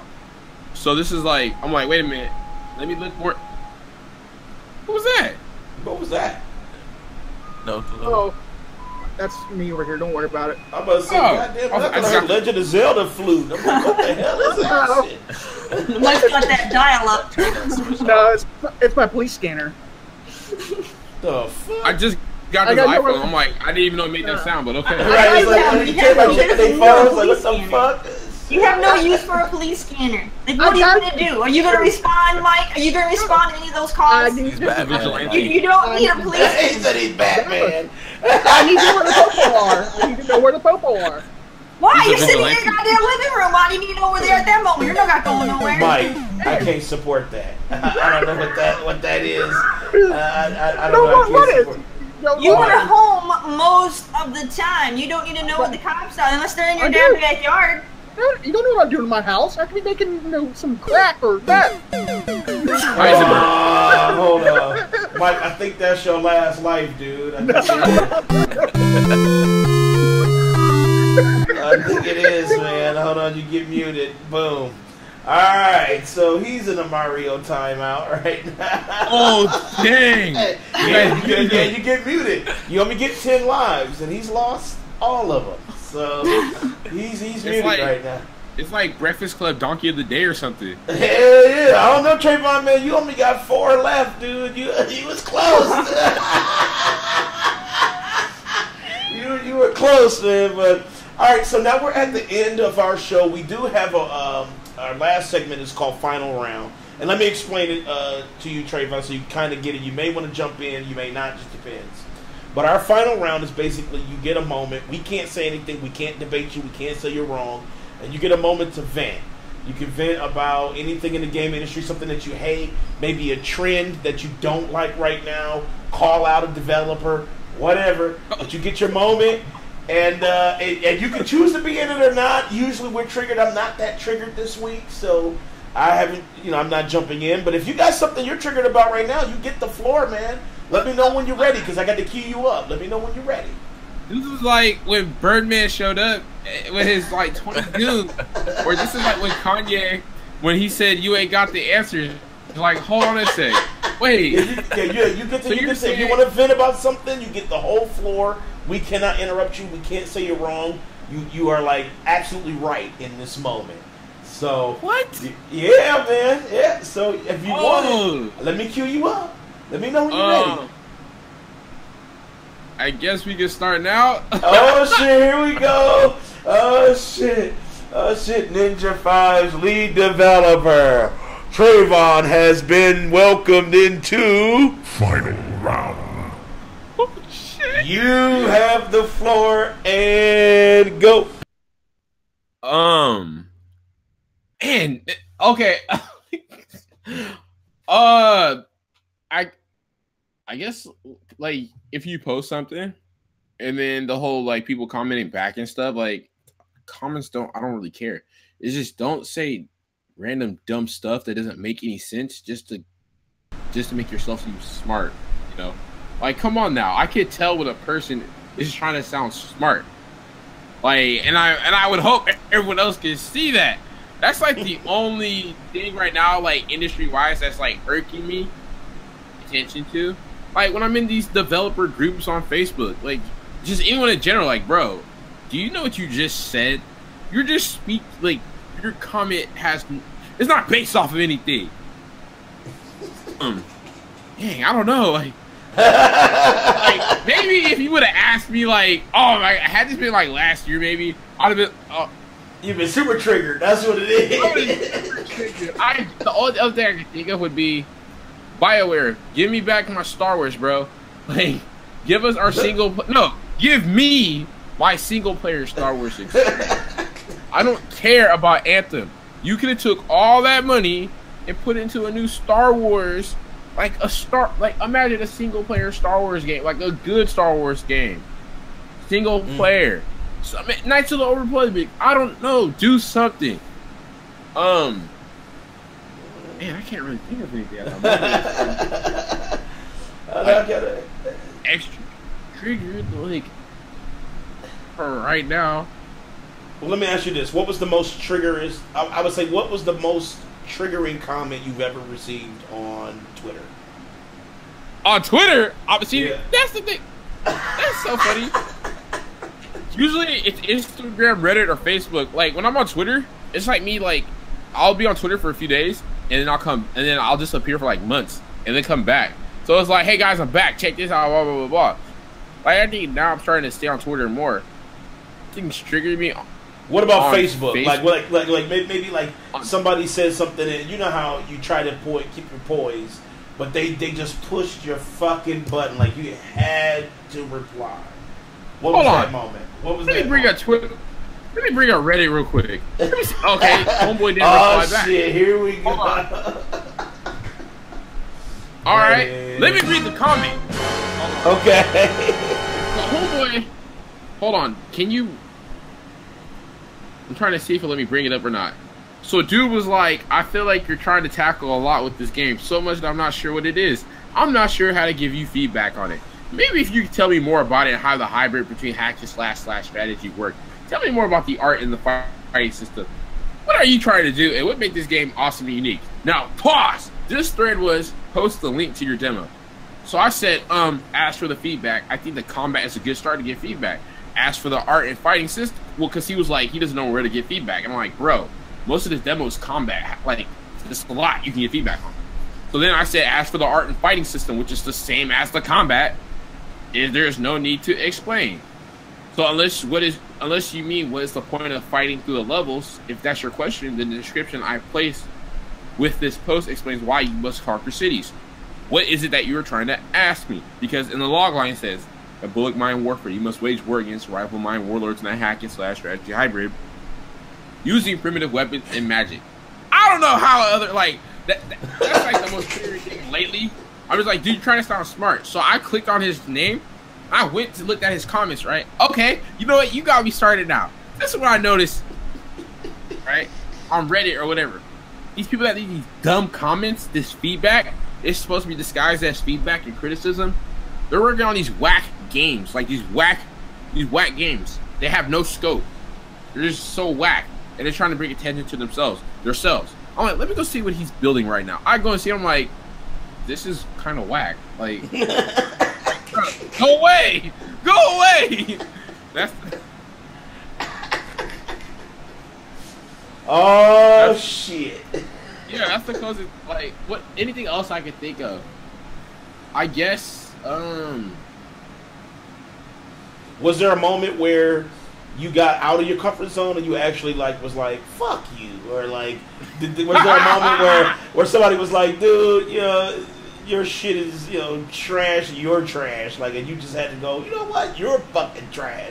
Was there ever a moment like that? The thing that happened to me was last year when we released the first trailer for the game, and this shit came out of left field, and I was like, whoa. And I was talking about it for like days, and family friends were like, yo, you should like let that go. And now I don't even care. I'm just like, bro, the dude he's nothing. Now it's not the time to be throwing names out there. I'm gonna wait longer. We're playing the long game right now before I start throwing names out there. Okay, I'm not on that level yet. But homeboy was basically saying some stuff that I feel like it had no basis. I'm like, dude, what are you talking about? And then he brought up an issue, right? So he brought up an issue in the game, right? A cultural issue within the game. Mm-hmm. This motherfucker comments with a link, right, to another game that kind of has the same cultural issue, right? And he's saying like they did a good job, blah blah blah blah. I'm like, bro, how are you gonna point out an issue in my game and then say I should follow this other game's example, do the same shit I do, or like that has the same cultural issue, like that shit? And I was like, who the hell is this guy? I researched this dude. I did some research because, like I said before, if you throw a comment at me and I feel like it came out of left field and it makes no sense, I'm gonna research you. And by the end of this day, I'm gonna have a case. I'm gonna go up to my people and be like, yo, this guy is an idiot. This, and this. I can tell you all about that person, right? But he's hey, wait a minute. Every time you do that, I gave it to you. Hold on. Every time you do that, am I losing a life? No. Your life okay. If you lose life, it's. Okay. I'm like, this entire time I've been telling you to cut a life off of me. That's an L right there. Oh, but, well, I'll take one away. Now you're down to 3. Let's go. 2. There you go. So, yeah. That's pretty much the story of my life at this moment. All right. That was pretty good. That was Traevon in the final round. All right. All right, well, that is the end of the show. I want to send a special thank you to Mr. Traevon here. Thank you for taking your time out and joining us on the show. We all appreciate it. It gives us a little credibility. We can get, you know, more of the game out there, get people to see it. I really appreciate it, man. We really do. I appreciate the patience. Don't worry, man. We try to accommodate. Especially, you know, when we have upper tier guests, we try to accommodate. So upper tier, sure. Thank you. Yeah, man. Hey, man. Look, developers are welcome. Anytime we can get an inside scoop on a game that's coming out, we got to jump on it. Yeah, we got to jump on awesome. it. So we appreciate it, and I want to send a special shout out to Chat. Matthew, thank you for stopping in. John, let's see who else was in here. Saw a couple other people, but Chat, they moved up. So, but just shout out to Chat. Thank you guys for checking us out and tuning in and seeing what we have to offer today. Next week we're back at regular time, so we're at 9 p.m. Eastern time on Friday. So check us out then. I'm not sure what we're talking about yet. Traevon, dude, you should check out our past show, man. We did our 50th, which was the Wheel of Misfortune. And you get to see some of us do fucked up karaoke. So when you get a chance, check that shit out, because a lot of us got wrecked on that show. So when you get a chance, check it out. Chat too. Yeah, Chat. If you guys are behind, check that out. That shit was crazy. So for sure. But once again, shout out to everybody. Thank you guys for watching. We will be back, like I said, next week, Friday, 9 p.m. Eastern time. I think it's what's your time, Traevon? It's like, what time is it now for you? Like, you're 3 hours behind, right? It's 9:28 right now. Okay, so it's 9:28 for you. Okay, all right. So yeah, around that, you know, Eastern. Look up the Eastern, Pacific, all those different times. So check that shit out. And shit. We gonna roll out. Peace out.